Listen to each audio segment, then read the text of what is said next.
അസ്സലാമു അലൈക്കും വറഹ്മത്തുള്ളാഹി വബറകാതുഹു. അൽഹംദുലില്ലാഹി റബ്ബിൽ ആലമീൻ വസ്സലാത്തു വസ്സലാമു അലാ റസൂലിൽ അമീൻ വഅലാ ആലിഹി വസഹ്ബിഹി അജ്മഈൻ. അമ്മാ ബഅദ്. അഊദു ബില്ലാഹി മിനശ് ശൈത്വാനിർ റജീം. ബിസ്മില്ലാഹിർ റഹ്മാനിർ റഹീം. യാ അയ്യുഹല്ലദീന ആമനൂ തഖുല്ലാഹ ഹഖ്ക തുഖാതിഹി വലാ തമൂതുന്ന ഇല്ലാ വഅൻതും മുസ്ലിമൂൻ.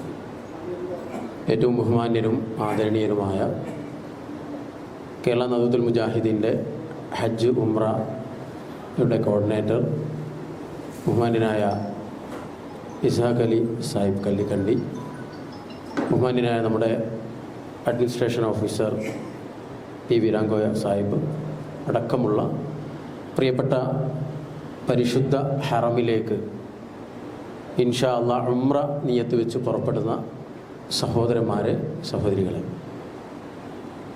നമ്മുടെ ക്ലാസ് ആരംഭിക്കുകയാണ്. നേരത്തെ ഇവിടെ സൂചിപ്പിച്ചതുപോലെ ഉംറ എന്ന് പറയുന്നത് വളരെ എളുപ്പമുള്ളതും നമുക്ക് നല്ല രൂപത്തിൽ ഒരു ഈമാനികമായ അവസ്ഥയോടുകൂടി ചെയ്യാൻ കഴിയുന്നതുമായൊരു കർമ്മമാണ്. അല്പം ചില കാര്യങ്ങൾ മാത്രമാണ് നമ്മളതിൽ വളരെ പ്രധാനമായി നമ്മൾ ശ്രദ്ധിക്കേണ്ടത്. ഇൻഷാ അല്ലാഹ് നമ്മളൊക്കെ മാനസികമായിട്ട് അതിന് ഒരുങ്ങിക്കഴിഞ്ഞ ആളുകളാണ്. അൽഹംദുലില്ലാഹ് ഇന്നത്തെ ഒരു ക്ലാസ്സിലേക്ക് കൂടി വന്നതോടുകൂടി ശാരീരികമായും നമ്മൾ അതിനു വേണ്ടിയുള്ള യാത്രകളിലാണ്. ഇന്ന് മുജാഹിദ് സെൻറ്ററിലേക്ക് അല്ലെങ്കിൽ CD ടവറിലേക്ക് നമ്മൾ വന്നിട്ടുള്ളത് ഈ ഒരു യാത്രയുമായി ബന്ധപ്പെട്ട നമ്മുടെ എല്ലാ കാര്യങ്ങളും അറിയാനും പരസ്പരം ചർച്ച ചെയ്യാനും ഒക്കെയാണ്. അള്ളാഹു നമ്മളുടെ ഉംറ കർമ്മം മഖ്ബൂലും മബ്റൂറുമായി സ്വീകരിക്കുമാറാവട്ടെ. നേരത്തെ സൂചിപ്പിച്ചതുപോലെ ഒരുപാട് ബാച്ചുകൾ അൽഹംദുലില്ലാഹ് നമ്മുടെ ഈ മുജാഹിദ് സെൻറ്റർ കേന്ദ്രീകരിച്ചുകൊണ്ട് ഇവിടുന്നും അതുപോലെ എറണാകുളം കേന്ദ്രീകരിച്ച് അവിടുന്നും ഒരുപാട് ഹാജിമാർ, കേരളത്തിലെ മലയാളി സഹോദരീ സഹോദരന്മാർ വിശുദ്ധ ഹറമിലേക്ക് പോയിക്കൊണ്ടിരിക്കുകയാണ്. കുറേ ഗ്രൂപ്പുകൾ അവിടെയുണ്ട്. നമ്മളും ഇൻഷാ അല്ലാഹ് 25-ാം തീയതി യാത്ര പുറപ്പെടുകയാണ്. യാത്ര അള്ളാഹു എളുപ്പമാകട്ടെ. അപ്പോൾ യാത്ര എന്ന് പറയുന്നത് നിങ്ങൾ നദ്വത്തുൽ മുജാഹിദീൻ കേരള ഈ ഒരു സംഘത്തെ അല്ലെങ്കിൽ ഈ ഒരു പ്രസ്ഥാനത്തെ നിങ്ങൾക്ക് പരിചയപ്പെടുത്തേണ്ട ആവശ്യമില്ല. കാരണം നിങ്ങളൊക്കെ അതിൻ്റെ നേതാക്കളോ പ്രവർത്തകരോ അല്ലെങ്കിൽ അതിൻ്റെ പണ്ഡിതന്മാരോ ഒക്കെയായി സമൂഹത്തിൽ, നമ്മുടെ മഹല്ലുകളിൽ, നമ്മുടെ നാടുകളിലൊക്കെ പ്രവർത്തിക്കുന്ന ആളുകളാണ്. അപ്പോൾ കേരള നദ്വത്തുൽ മുജാഹിദീൻ എന്ന് പറയുന്ന വളരെ വ്യവസ്ഥാപിതമായി കേരളത്തിൽ പ്രവർത്തിക്കുന്ന നവോത്ഥാന പ്രസ്ഥാനത്തിൻ്റെ കീഴിലുള്ള ഒരു പ്ലാറ്റ്ഫോമിൽ, ഒരു സംഘത്തിലാണ് ഇൻഷാ അല്ലാഹ് നമ്മൾ ഹറമിലേക്ക് പുറപ്പെടുന്നത്. ഇൻഷാ അല്ലാഹ് യാത്ര പുറപ്പെടുന്ന നമ്മെ സംബന്ധിച്ചിടത്തോളം കുറേ ഒരുക്കങ്ങൾ, നിങ്ങളൊക്കെ കുറേ ഒരുങ്ങിയിട്ടുണ്ടാവുമെന്നാണ് ഞാൻ കരുതുന്നത്. പല ഒരുക്കങ്ങൾ നമ്മൾ നടത്തിയിട്ടുണ്ടാവും. നേരത്തെ ഹജ്ജ് ചെയ്ത എത്രയോ ആളുകൾ, ഞാൻ മനസ്സിലാക്കിയ ആളുകൾ, കുറേ ആളുകൾ ഇതിലുണ്ട്, പരിചയമുള്ള ആളുകൾ. ഉംറ നിർവഹിച്ച ആളുകൾ കഴിഞ്ഞ വർഷവും അതിൻ്റെ മുമ്പിലൊക്കെ ആയിട്ട് ഉംറ നിർവഹിച്ചവരും ഇതിലുണ്ട്. പക്ഷെ പരിശുദ്ധ ഹറമിനെ സംബന്ധിച്ചിടത്തോളം മക്കയിൽ അഭൂതപൂർവമായ മാറ്റങ്ങളാണ് ദിനംപ്രതി വന്നുകൊണ്ടിരിക്കുന്നത്. ഇപ്പോൾ കഴിഞ്ഞ ഒരു 2 ആഴ്ച മുമ്പാണ് ഞങ്ങളൊരു ബാച്ചുമായിട്ട് വന്നിട്ടുള്ളത്. ഇനി നമ്മുടെ ഈ ബാച്ചുമായി പോകുമ്പം തന്നെ അവിടെ ഒരുപാട് അപ്ഡേഷൻ ഉണ്ട്, ഒരുപാട് മാറ്റങ്ങളുണ്ട്. അത്രയും വലിയ മാറ്റങ്ങളാണ് ഹറമിൽ മാറിക്കൊണ്ടിരിക്കുന്നത്. ഇപ്പോൾ നടക്കുന്ന വർക്ക് എന്ന് പറഞ്ഞാൽ 2.5 ലക്ഷം ആളുകൾക്ക് നമസ്കരിക്കാനുള്ള സൗകര്യത്തിൻ്റെ ഒരു വിപുലീകരണ പ്രവർത്തനമാണ് ഇപ്പോൾ മക്കയിൽ നടന്നുകൊണ്ടിരിക്കുന്നത്. അപ്പോൾ അത്രമേൽ മാറ്റമാണ് മക്കയിൽ സംഭവിച്ചിട്ടുണ്ട്. അതിൻ്റെ അടിസ്ഥാനത്തിൽ തന്നെ ഒരുപാട് മാറ്റങ്ങൾ നമുക്ക് ഹറമുകളിൽ പോയാൽ, ഹറമുകൾ മക്കയെ അപേക്ഷിച്ച് മദീനയിൽ അത്ര മാറ്റങ്ങൾ നമുക്ക് പെട്ടെന്ന് കാണുകയില്ല. മക്കയിലാണ് ആ മാറ്റങ്ങൾ ഉണ്ടാവുക. എന്തായാലും ആ മാറ്റങ്ങളൊക്കെ ഉൾക്കൊണ്ടുകൊണ്ട് അവിടുന്ന് നമുക്ക് നമ്മുടെ കർമ്മങ്ങൾ വളരെ സുതാര്യമായി ഈമാനികമായൊരവസ്ഥയിൽ നമുക്ക് ഇൻഷാ അല്ലാഹ് നമുക്ക് പൂർത്തീകരിക്കണം. ഇനി നിങ്ങൾ സ്ക്രീനിലേക്കാണ് നിങ്ങളെല്ലാവരും ശ്രദ്ധിക്കേണ്ടത്.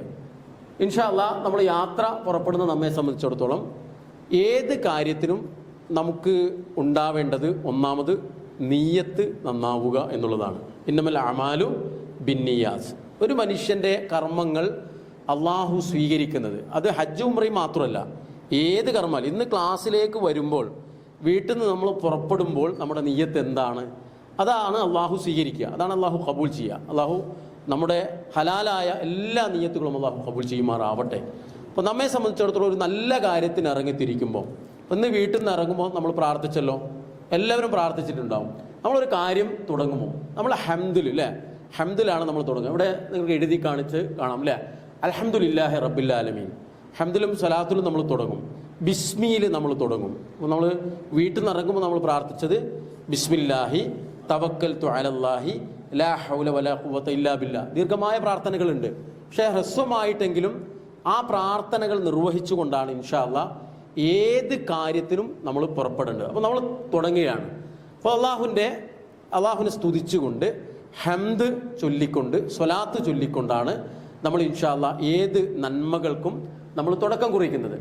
അതിനുശേഷം നമ്മെ സംബന്ധിച്ചിടത്തോളം ഉംറയുമായി ബന്ധപ്പെട്ട് കുറേ ശാരീരികവും മാനസികവുമായ ഒരുക്കങ്ങൾ. അപ്പോൾ ബിസ്മി നമ്മൾ പറഞ്ഞു, ബിസ്മില്ലാഹിർ റഹ്മാനിർ റഹീം, ഇതെല്ലാത്തിൻ്റെയും ആമുഖതാണ്. എല്ലാം ബിസ്മിയിലാണ്.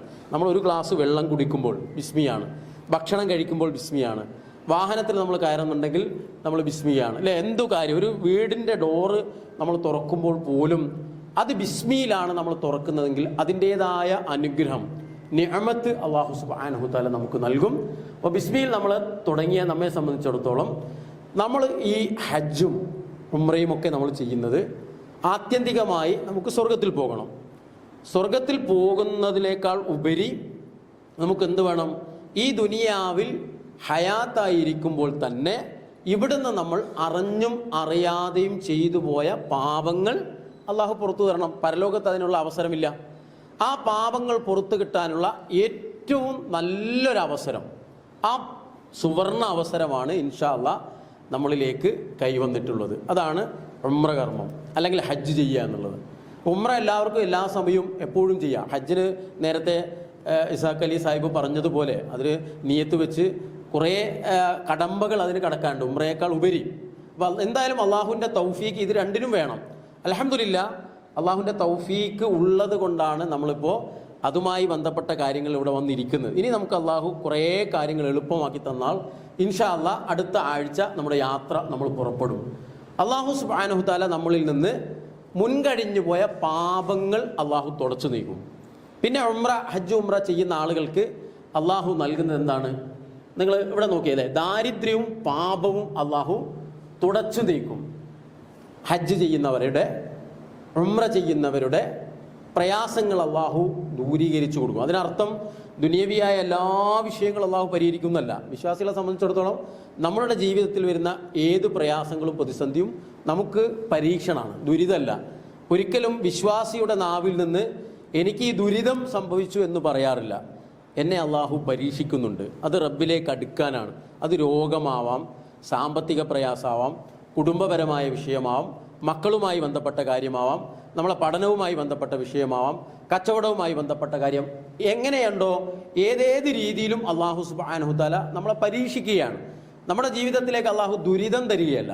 അപ്പോൾ നമ്മുടെ ജീവിതത്തിൽ അള്ളാഹു സുബ്ഹാനഹു തആല ചില പരീക്ഷണങ്ങൾ തരുമ്പോൾ ആ പരീക്ഷണങ്ങളെ ആ കടമ്പ, അതൊരു കടമ്പയാണ് പരീക്ഷണം എന്ന് പറയുന്നത്. അവിടെ ക്ഷമയോടുകൂടി മുന്നേറാനുള്ള നമ്മുടെ ഈമാനികമായ കരുത്തുണ്ടാക്കുന്ന സംഗതികളാണ് വിശുദ്ധ ഹറമിലേക്കുള്ള യാത്രകൾ, കഅബ തവാഫ് ചെയ്യുന്നത്, 2 സഫയുടെയും മർവയുടെയും ഇടയിൽ നമ്മൾ സഅയ് ചെയ്യുന്നത്, ചരിത്രപരമായ സ്ഥലങ്ങളൊക്കെ നമ്മൾ സന്ദർശിക്കുന്നത്, സ്വതക്ക ചെയ്യുന്നത്. ഇങ്ങനെ എന്തെല്ലാം ഇസ്ലാമികപരമായി നല്ല കർമ്മങ്ങൾ ചെയ്യാൻ കഴിയുന്നുണ്ടോ അതെല്ലാം നമ്മൾ ചെയ്യുന്നത് റബ്ബിൻ്റെ മാർഗത്തിൽ നമ്മൾ രക്ഷപ്പെടാനും ഇവിടുന്ന് പാപങ്ങൾ പൊറുക്കപ്പെടാനും വേണ്ടിയാണ്.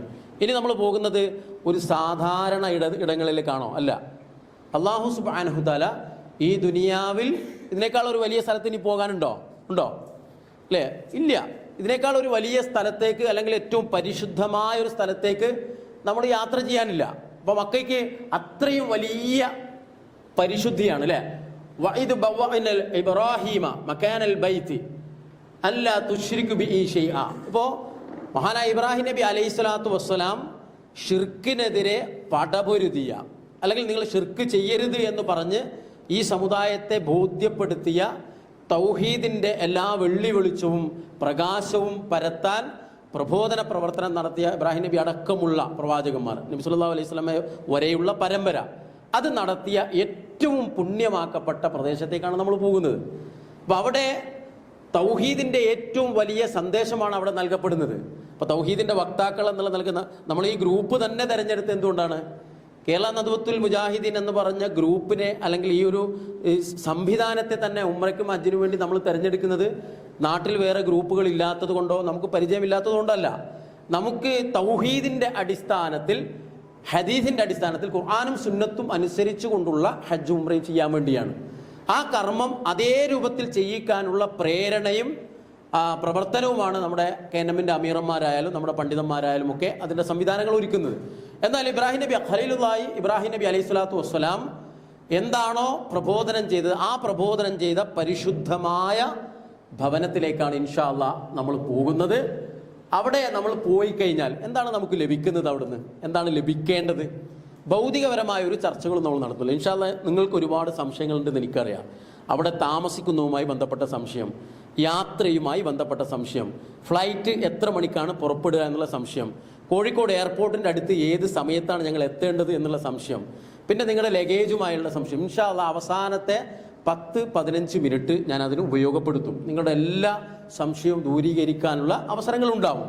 ഇപ്പോൾ ഞാൻ നിങ്ങളോട് കർമ്മപരമായ കാര്യങ്ങളാണ് ഇൻഷാ അല്ലാഹ് സൂചിപ്പിക്കുന്നത്. എന്താണ് നമുക്ക് ലഭിക്കുക? ഇവിടെ കൊടുത്ത ആയത്ത് നിങ്ങൾ ശ്രദ്ധിച്ചോ? ഫീ ആയാത്തും ബയ്യിനാത്തും മഖാമു ഇബ്രാഹിം വമൻ ദഖലഹു കാന ആമിനൻ. ദഖല എന്ന് പറഞ്ഞാൽ അറിയാലോ അല്ലേ? ആരെങ്കിലും അല്ലേ എവിടെ പ്രവേശിക്കുകയാണെങ്കിൽ നമ്മുടെ വീട്ടിൽ പ്രവേശിക്കുന്ന കാര്യമല്ല ഈ പറഞ്ഞത്.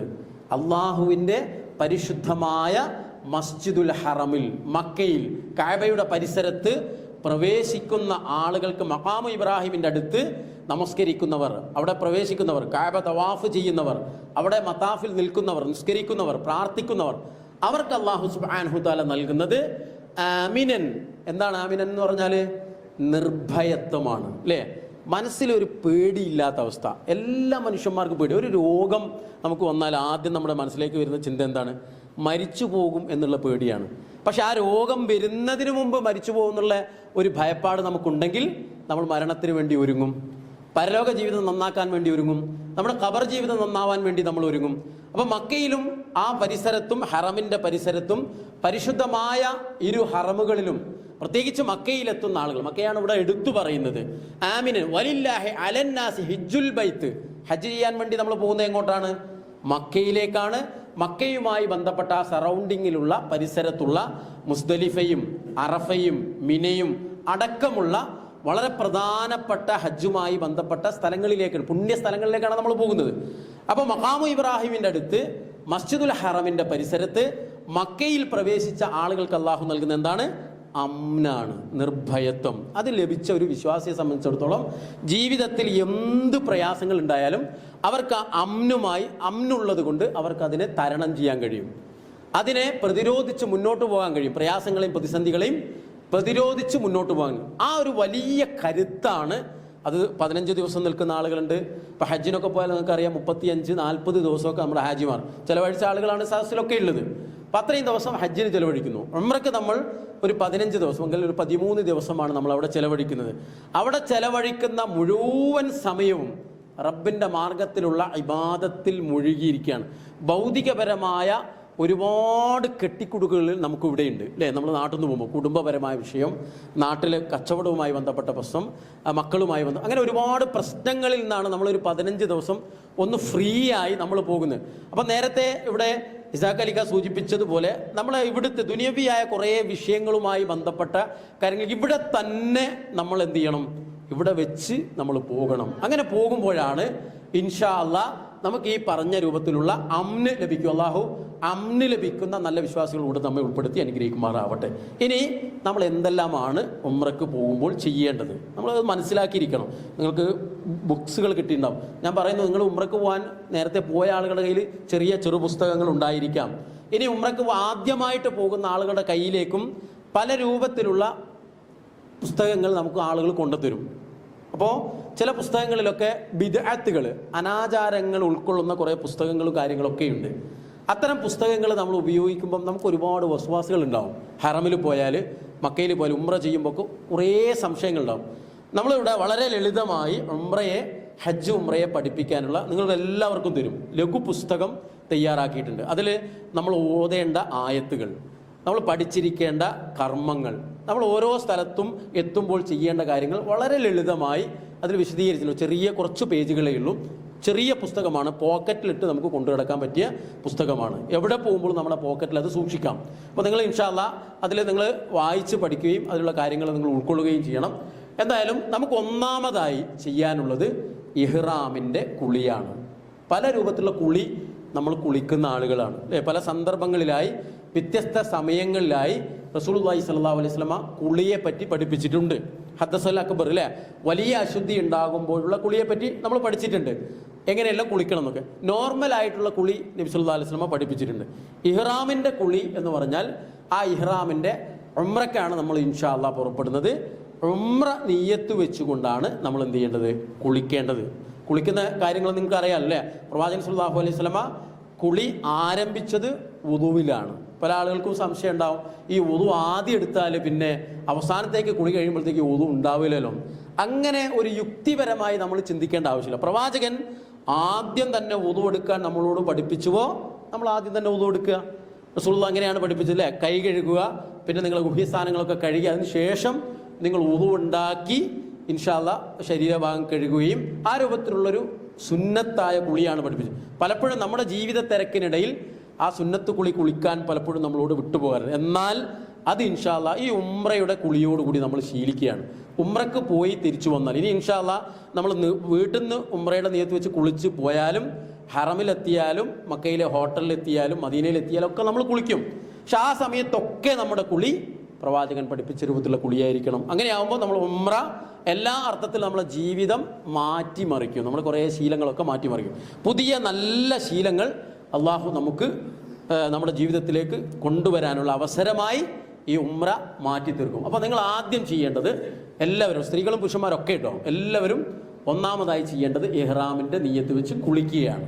അപ്പോൾ ആ കുളിക്ക് മുമ്പ് ചെയ്യേണ്ട കാര്യങ്ങളാണ് ആ രണ്ടാമത്തെ കാര്യങ്ങളൊക്കെ കൊടുത്തത്. നമ്മുടെ കക്ഷം ഗുഹ്യഭാഗമൊക്കെ അത് വൃത്തിയാക്കി, മീശ പുരുഷന്മാരാണെങ്കിൽ മീശ ചെറുതാക്കി വെട്ടുക എന്നുള്ളത് പ്രവാചകന്റെ സുന്നത്തിൽപ്പെട്ടതാണ്. അപ്പോൾ അങ്ങനെ വെട്ടി നഖം മുറിച്ച് പിന്നെ ഈ 4 കാര്യങ്ങൾ വളരെ പ്രധാനമായി നമ്മളോട് മറന്നു പോകാതെ കുളിയുമായി ബന്ധപ്പെട്ട് നമ്മൾ ചെയ്യേണ്ട കാര്യങ്ങളാണ്.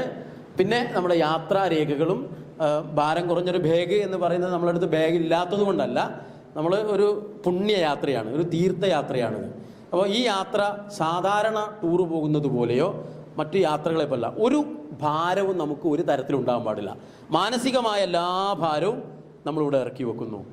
മറ്റ് ബാഗിൻ്റെ ഭാരം തന്നെ ഇവിടെ നേരത്തെ സൂചിപ്പിച്ചതുപോലെ നമ്മുടെ ഡ്രസ്സിൻ്റെയും അതുപോലെ തന്നെ മറ്റു ഭാരങ്ങളെക്കുറിച്ചും അതിൻ്റെ എണ്ണമൊക്കെ കൃത്യമായി പറഞ്ഞെന്താണെന്നറിയോ? ഒരു ഉംറ യാത്രക്കാരന് വേണ്ട കാര്യങ്ങളുണ്ട്, അതേ അതിലും ഉണ്ടാവാൻ പാടുള്ളൂ. ഇൻഷാ അല്ലാഹ് ഒരു ഭാരം കുറഞ്ഞ ബാഗ് എന്നാൽ ആ ബാഗിൽ വളരെ അത്യാവശ്യമായിട്ടുള്ള നമ്മൾ ഉംറയാത്രയുമായി ബന്ധപ്പെട്ട കാര്യങ്ങൾ അതിലുണ്ടാവണം. യാത്രാരേഖ, ഇത് യാത്രാരേഖയിൽ വളരെ പ്രധാനപ്പെട്ടത് നമ്മുടെ പാസ്പോർട്ടും അതുമായി ബന്ധപ്പെട്ട രേഖകളാണ്. ഇൻഷാ അല്ലാഹ് അതെല്ലാം അവരുടെയും കൈകളിൽ ഉണ്ടാവും എന്ന് കരുതുകയാണ്. നൂറും പിന്നീട് നമ്മൾ ശ്രദ്ധിക്കേണ്ട കാര്യം, ഇതെല്ലാവരും കുളിയുടെ കാര്യത്തിൽ ആർക്കും സംശയമൊന്നുമില്ലല്ലോ. ഇൻഷാ അല്ലാഹ് സംശയം എന്തെങ്കിലും ബാക്കിയുണ്ടെങ്കിൽ നിങ്ങൾക്ക് അവസാനം അത് ചോദിക്കാനുള്ള അവസരമുണ്ട്. ഒരു പിക്ചർ നിങ്ങൾ കാണുന്നുണ്ടല്ലോ അല്ലേ? കാണുന്നില്ല അല്ലേ? ഇത് നമ്മളിങ്ങനത്തെ ഫോട്ടോകൾ സ്ഥിരമായി കാണാറുണ്ട്. കാണുന്നില്ല സലാമൊക്കെ കാണുന്നില്ല. അപ്പോൾ നിങ്ങൾ സീറ്റും കൊണ്ട് മാറേണ്ടി വരും. ഓ അല്ല, ഞങ്ങൾ ഈ ക്യാമറയിൽ റെക്കോർഡാണ് ഇത്, അതുകൊണ്ടാണ്. ഇത് നിങ്ങൾ കാണുന്നില്ല പക്ഷേ ഇവരൊക്കെ കാണുന്നുണ്ടല്ലോ. അവിടെ ഒരാൾ മാത്രമേ കാണുന്നില്ല എന്ന് തോന്നുന്നു. ഓക്കെ, ഇൻഷാ അല്ലാഹ്. പിന്നെ ഇഹ്റാമിൻ്റെ ഡ്രസ്സ് ഇതാണ്. പുരുഷന്മാർക്ക് മാത്രമാണ് പ്രത്യേകമായിട്ടുള്ള ഡ്രസ്സുള്ളത്. ഇൻഷാ അല്ലാഹ് ഇഹ്റാമിൻ്റെ തുണി നിങ്ങൾക്ക് ഇവിടുന്ന് തരും. പ്രത്യേകമായിട്ടുള്ള ഡ്രസ്സ് പുരുഷന്മാർക്കാണ്. സ്ത്രീകളെ സംബന്ധിച്ചിടത്തോളം ഒരു പ്രത്യേക കളറ് ഡ്രസ്സ് ഇഹ്റാമിന് പറയുന്നില്ല. എന്നാൽ സ്ത്രീകൾ ശ്രദ്ധിക്കേണ്ടത്, ഇസ്ലാമികപരമായി അവരുടെ പ്രവാചകൻ ഏതെല്ലാം ഭാഗങ്ങൾ മറയ്ക്കാൻ പറഞ്ഞിട്ടുണ്ടോ ആ ഭാഗങ്ങളെല്ലാം മറച്ച് വളരെ നല്ല രൂപത്തിലുള്ള മാന്യമായിട്ടുള്ള ഒരു വസ്ത്രമാണ് അവർ ധരിക്കേണ്ടത്. അതാണ് അവരുടെ ഇഹ്റാമിൻ്റെ വസ്ത്രം. ആ വസ്ത്രം ആണ് എല്ലാവരും ധരിക്കേണ്ടത്. പുരുഷന്മാരെ സംബന്ധിച്ചിടത്തോളം അവർക്ക് 2 മുണ്ടുകളാണ്. 2 വെള്ള കളറുള്ള വെളുത്ത നിറത്തിലുള്ള 2 മുണ്ടുകളാണ്. അത് മാത്രമേ പറ്റൂ. എത്ര നമ്മൾ ക്ലാസ് എടുക്കുമ്പോഴും ചില ആളുകളൊക്കെ ചോദിക്കാറുണ്ട്, മൗലവി അത് മാത്രമേ പറ്റൂ, അത് മാത്രമേ പറ്റൂ. ഹജ്ജിനും ഉംറയ്ക്കുമൊക്കെ ഇഹ്റാം ചെയ്യുമ്പോൾ അള്ളാഹുവിൻ്റെ ഓർഡറാണ്, പ്രവാചകൻ്റെ കൽപ്പനയാണ്, അത് മാത്രമേ പറ്റൂ. അത് മുണ്ടുടുത്ത് ശീലമില്ലാത്ത ആളുകളുണ്ടാവും. അവർ ഉടുക്കേണ്ടതാണ്. നിർബന്ധമായി ഒരു കർമ്മത്തിന് തയ്യാറാവുമ്പോൾ അവർക്കൊരു ബെൽറ്റ് ധരിക്കാം. അത് അടിഞ്ഞു പോകുമെന്നുള്ള സംശയം ഉണ്ടെങ്കിൽ അവർക്കൊരു ബെൽറ്റ് ധരിക്കാം. അതിലപ്പുറം വേറെ വസ്ത്രമായി ഈ 2 മുണ്ടുകളല്ലാതെ വേറെ മുണ്ടുകളില്ല. ഈ വസ്ത്രമാണ് ഇഹ്റാമിൻ്റെ വസ്ത്രം. ഇപ്പോൾ സ്ത്രീകളെ സംബന്ധിച്ചിടത്തോളം നിങ്ങൾ കണ്ടില്ല, അവർക്ക് പ്രത്യേകമായൊരു കളർ അവിടെ കാണിക്കുന്നില്ല. നമ്മളെ ഫോട്ടോയിൽ കാണുന്നത് ഒരു ബ്ലാക്ക് കളറിലുള്ള ഒരു പർദ്ദയാണ് അവർ ധരിച്ചിട്ടുള്ളത്. ഇൻഷാ അല്ലാഹ് അടുത്ത ഇതിലേക്ക് നമുക്ക് പോകാം. ഇതിൽ നിങ്ങൾ കണ്ടല്ലോ. ഇനി അമീർ എന്ന് പറയുമ്പം അതൊരു ഒരു സ്ഥാനത്തിൻ്റെ പേരാണ്. അത് ഏതെങ്കിലും ഒരു വ്യക്തികൾക്ക് ഇങ്ങനെ പതിച്ച് നൽകുന്ന സംഗതിയല്ല. അപ്പോൾ നബി സല്ലല്ലാഹു അലൈഹി വസല്ലം പറഞ്ഞ കാര്യമാണ് ഇവിടെ കൊടുത്തത്. ഉമർ ഇബ്നുൽ ഖത്താബ് റളിയല്ലാഹു അൻഹു ആണ് ഈ ഹദീസ് റിപ്പോർട്ട് ചെയ്യുന്നത്. ഇദാ കുൻതും സലാസത്തും ഫീ സഫരിൻ ഫഅമ്മിറു അലൈക്കും അഹദക്കും ദാക അമീറും അമ്മറഹു. റസൂലുള്ളാഹി സ്വല്ലല്ലാഹു അലൈഹി വസല്ലം ഈ കാര്യം വിശദീകരിക്കുന്നത്, നിങ്ങളൊരു യാത്ര ചെയ്യുകയാണെങ്കിൽ ആ യാത്രയിൽ ആ സഫറിൽ 3 പേര് ഉണ്ടാവുകയാണെങ്കിൽ നിങ്ങൾ അതിലൊരാളെ അമീറാക്കണം. നമ്മൾ എത്ര പേരുണ്ട്? 50 പേരുണ്ട്. വലിയൊരു ടീമാണ് നമ്മൾ. അപ്പോൾ ഒരാൾ അമീറാണ്. അയാളുടെ പ്രായമോ അയാളുടെ ഏതെങ്കിലും തരത്തിലുള്ള യോഗ്യതയോ അയാളുടെ എന്തെങ്കിലും തരത്തിലുള്ള വിഷയമോ ഒന്നും നമുക്ക് അത് ബാധകമല്ല. ഒരു അമീറിനെ നിശ്ചയിച്ചു കഴിഞ്ഞാൽ ഒരു കറുത്ത കാപ്പിരിയായ മൂക്ക് ചപ്പിച്ച ചുരുളം മുടിയുള്ള ഒരു മനുഷ്യനാണ് നിങ്ങളുടെ നേതാവെങ്കിൽ പോലും അങ്ങനെ വരെ പറഞ്ഞു പ്രവാചകൻ അല്ലേ. അങ്ങനെയാണെങ്കിൽ അവരെ വരെ അനുസരിക്കാൻ മുസ്ലിം ഉമ്മത്തിന് ബാധ്യതയുണ്ട്. അതാണ് ഇസ്ലാമിലെ അമീറിൻ്റെ സ്ഥാനം, ഒരു ഭരണാധികാരിയുടെ അല്ലെങ്കിൽ സ്ഥാനം, ഉമറാക്കളുടെ സ്ഥാനം അതാണ്. അപ്പോൾ അവരുടെ ഏതെങ്കിലും രൂപത്തിലുള്ളൊരു പശ്ചാത്തലം ഇഴകീറി പരിശോധിച്ച് നമ്മൾ പോകേണ്ട ആവശ്യമില്ല. അപ്പോൾ ഈ ഒരു സുന്നത്ത് നടപ്പിലാക്കുക എന്നുള്ളതാണ് കേരള നദുത്തുൽ മുജാഹിദിൻ്റെ ഒരുപാട് അമീറന്മാർ. അപ്പോൾ ഓരോ ബാച്ചിനും ഓരോ അമീറന്മാരാണ്. അപ്പോൾ അമീറിനെ അനുസരിക്കുക എന്നുള്ളത് അതൊരു ഇബാദത്താണ്. അപ്പോൾ ടോയ്ലറ്റിൽ പോകുന്ന കാര്യം വരെ ഉംറയാത്രയിൽ അമീറിനോട് ചോദിച്ചിട്ട് പോകണം. അപ്പോൾ നമ്മൾ വിചാരിക്കും ഇത്രയും നിസ്സാരമായ കാര്യം വരെ അമീറിനോട് പറയണമെന്ന്. ചിലപ്പോൾ പറയേണ്ടി വരും. കാരണം ആ സമയം നമുക്ക് വിലപ്പെട്ട ഒരു സമയമായിരിക്കാം. അവരെ തെരഞ്ഞു നടക്കാനോ അവരെ നോക്കി നിൽക്കാനോ സമയമില്ലാത്ത ഒരു സമയമായിരിക്കും. 49 പേരും ഒരാൾക്ക് വേണ്ടി വെയിറ്റ് ചെയ്യേണ്ട ഒരു അവസ്ഥയുണ്ടാവും. ഫ്ലൈറ്റ് വരെ മിസ്സാകുന്ന സന്ദർഭങ്ങളുണ്ടാവും അല്ലേ. ബോർഡിങ്ങിൻ്റെ സമയം വരെ ആ ഉത്തരവാദിത്തം അമീറിനെ അറിയിക്കാത്തത് കൊണ്ട് അമീറും അതുപോലെ തന്നെ ഹാജിമാരും തമ്മിൽ കമ്മ്യൂണിക്കേഷൻ ശരിയാവാത്തത് കൊണ്ടുണ്ടാവുന്ന ഒരുപാട് പ്രശ്നങ്ങളുണ്ട്. അൽഹംദുലില്ലാഹ് നമ്മുടെ നദുത്തുൽ മുജാഹിദിൻ്റെ നേതൃത്വത്തിൽ പോകുന്ന ബാച്ചുകൾക്കൊന്നും അത് ഉണ്ടാവാറില്ല. കാരണം നമ്മൾ ഇവിടുന്ന് അത് കൃത്യമായി പറഞ്ഞ് മനസ്സിലാക്കി കൊടുത്തു തന്നെയാണ് നമ്മുടെ ഹാജിമാരെയൊക്കെ നമ്മൾ കൊണ്ടുപോകാറ്. എന്തായാലും അമീർ എന്ന് പറയുന്നത് ഇസ്ലാമിൽ ഹജ്ജിലും ഉംറയിലുമൊക്കെ വലിയ സ്ഥാനമുള്ളതാണ്. അത് ഹജ്ജിലും ഉംറയിലും മാത്രമല്ല, എല്ലാ കാര്യത്തിലും. ഇനി ഇഹ്റാമിൽ പാടില്ലാത്ത കാര്യങ്ങൾ അത് നമ്മൾ ശ്രദ്ധിക്കണം. ഇതുവരെ നമ്മൾ നേരത്തെ ചെയ്യേണ്ടതാണ് മനസ്സിലാക്കി അല്ലേ. 4 കാര്യങ്ങൾ പറഞ്ഞ് ഓർമ്മയുണ്ടല്ലോ എല്ലാവർക്കും. പക്ഷേ അത് നമ്മുടെ ബുക്കിലുണ്ട്. അത് നിങ്ങൾക്ക് വായിച്ചെടുക്കാം, നോക്കാം. ഇനി ഇഹ്റാമിൽ പാടില്ലാത്ത ഒന്ന്, നഖം മുറിക്കാൻ പാടില്ല. ആദ്യം നഖം മുറിക്കാൻ നമ്മളോട് പറഞ്ഞത്, പിന്നീട് നഖം മുറിക്കൽ എന്താണ്? പാടില്ല എന്ന് പറയുന്നത് അത് നിഷിദ്ധമാണ്, അത് ഹറാമാണ്, പാടില്ല. പിന്നെ മുടി നീക്കം ചെയ്യാൻ പാടില്ല. ഇഹ്റാമിൽ ഇപ്പോൾ നിങ്ങൾ മുടിയൊക്കെ വെട്ടുന്നുണ്ടെങ്കിൽ അതൊക്കെ ഇഹ്റാമിൽ പ്രവേശിക്കുന്നതിന് മുമ്പ് നമ്മുടെ മുടിയും കാര്യങ്ങളൊക്കെ വെട്ടിയിരിക്കണം, സ്ത്രീകളായാലും പുരുഷന്മാരായാലും. പിന്നെ സുഗന്ധം പൂശാൻ പാടില്ല. നബി സല്ലല്ലാഹു അലൈഹി വസല്ലമയ്ക്ക് ഏറ്റവും ഇഷ്ടമുള്ള സംഗതിയാണ് സുഗന്ധം പൂശുക എന്നുള്ളത്. പ്രവാചകന്റെ യാത്രയിൽ പോലും മിസ്വാക്കും അതുപോലെ തന്നെ സുഗന്ധമൊക്കെ പ്രവാചകന്റെ സഞ്ചിയിൽ ഉണ്ടാവുമായിരുന്നു, നമുക്ക് ഹദീസുകളിലൂടെ കാണാൻ കഴിയും. എന്നാൽ ആ പ്രവാചകൻ തന്നെ പറയുകയാണ്, ഹജ്ജിനും ഉംറയ്ക്കും പ്രവേശിച്ച നിങ്ങൾ എന്ത് ചെയ്യാൻ പാടില്ല? ഇഹ്റാമിൽ പ്രവേശിച്ച നിങ്ങൾ സുഗന്ധം ഉപയോഗിക്കരുത്. അത്തർ പോലെയുള്ള സ്പ്രേ പോലെയുള്ള സംഗതികൾ ഒന്നും ഉപയോഗിക്കുക, അതുമായി ബന്ധപ്പെട്ട ഒരു കാര്യം ഉപയോഗിക്കാൻ പാടില്ല. 4ാമത് പറയുന്നത് നിക്കാഹ് അല്ലേ, വിവാഹം നിഷിദ്ധമാണ്. അവിടെ വിവാഹം കഴിക്കാൻ ഒരാൾ ഇഹ്റാമിൽ പ്രവേശിച്ച ഒരാൾ നിക്കാഹ് കഴിക്കാനോ വിവാഹം കഴിക്കാനോ വിവാഹവുമായി ബന്ധപ്പെട്ട ആലോചനകൾ നടത്താനോ ഒന്നും തന്നെ ഇഹ്റാമിൻ്റെ സമയത്ത് സന്ദർഭങ്ങളിൽ പാടില്ല. 5 ഭാര്യ ഭർത്തൃ ബന്ധം. അപ്പോൾ നമ്മളൊക്കെ ഫാമിലിയാണ്. ഇൻഷാ അല്ലാഹ് ഞാൻ ഫാമിലി എന്ന് പറയുന്നത് നിങ്ങൾ ഒരുമിച്ച് വന്ന ആളുകളെ കുറിച്ചല്ല, ഞാനിത് 50 പേരെ കുറിച്ചാണ് ഫാമിലി എന്ന് പറയുന്നത്. നമ്മളെ കുടുംബം അങ്ങനെയാണ്. ഇനി നമ്മുടെ റൂമിൽ പോലും ചിലപ്പോൾ ഫാമിലി എന്ന് പറയുന്നത് ഒരാൾ മലപ്പുറത്തുള്ളവരും ഒരാൾ കണ്ണൂരിലുള്ളവരും ഒരാൾ കോഴിക്കോടുള്ളവരും ഒക്കെ ആവാൻ സാധ്യതയുണ്ട്. അതാണ് നമ്മുടെ ഫാമിലി.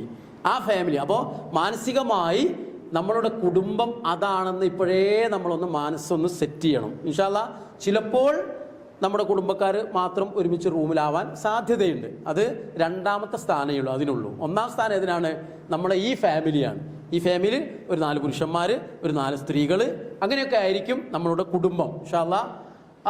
അതുപോലെ തന്നെ അത് നമ്മൾ ശ്രദ്ധിക്കേണ്ട കാര്യം, ഭാര്യാഭർത്ത് ലൈംഗിക ബന്ധമോ മറ്റു കാര്യങ്ങളോ ഒന്നും തന്നെ ഇഹ്റാമിൽ പ്രവേശിച്ച ഒരു ഉംറയും ഹജ്ജും ചെയ്യാൻ വേണ്ടി നിയത്ത് വെച്ച ഒരാൾ ഉണ്ടാവാൻ പാടില്ല.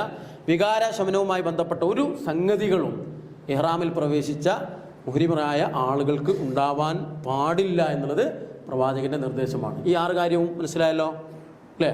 ഓരോന്ന് പോയിന്റ് പറയുന്നത് എന്തിനാണെന്നറിയോ? നിങ്ങൾക്ക് അത് അങ്ങനെ മനസ്സിലാവാനാണ്. ഒരു വയലു പറയലല്ല ഉംറയുടെ ക്ലാസ്. അപ്പോൾ ഇങ്ങനെ ഓരോന്നും പോയിൻ്റായിട്ട് പറയുന്നത് നമ്മളുമായി ഇനിയുള്ള ദിവസങ്ങളിൽ വളരെ ബന്ധപ്പെട്ട് കിടക്കുന്ന കാര്യങ്ങളാണ് ഈ പറയുന്നതൊക്കെ. പിന്നെ ഇഹ്റാമിൽ പുരുഷന്മാർക്ക് പാടില്ലാത്തത്, സഹോദരന്മാർ ശ്രദ്ധിക്കണേ, പുരുഷന്മാർക്ക് പാടില്ലാത്തത് ഒന്ന് തുന്നിയ വസ്ത്രം പാടില്ല. അതിൻ്റെ അർത്ഥം നമുക്ക് ഇഹ്റാമിൻ്റെ ഡ്രസ്സ് തുന്നിയതല്ല, അത് നമുക്ക് 2 മുണ്ടാണ്. തുന്നിയ വസ്ത്രങ്ങളും ധരിക്കാൻ പാടില്ല. തലമറയ്ക്കാൻ പാടില്ല. അപ്പോൾ നമ്മൾ ചില പണ്ഡിതന്മാരെ വരെ ചില സമയത്ത് ഹറമിലൊക്കെ കാണാറുണ്ട് തൊപ്പി വെച്ചിട്ട്. എന്ന് പറഞ്ഞാൽ ചില ആളുകൾക്ക് ഈ തൊപ്പി എടുക്കുക എന്നുള്ളത് എന്തോ ഒരു വല്ലാത്ത പ്രയാസമാണ്.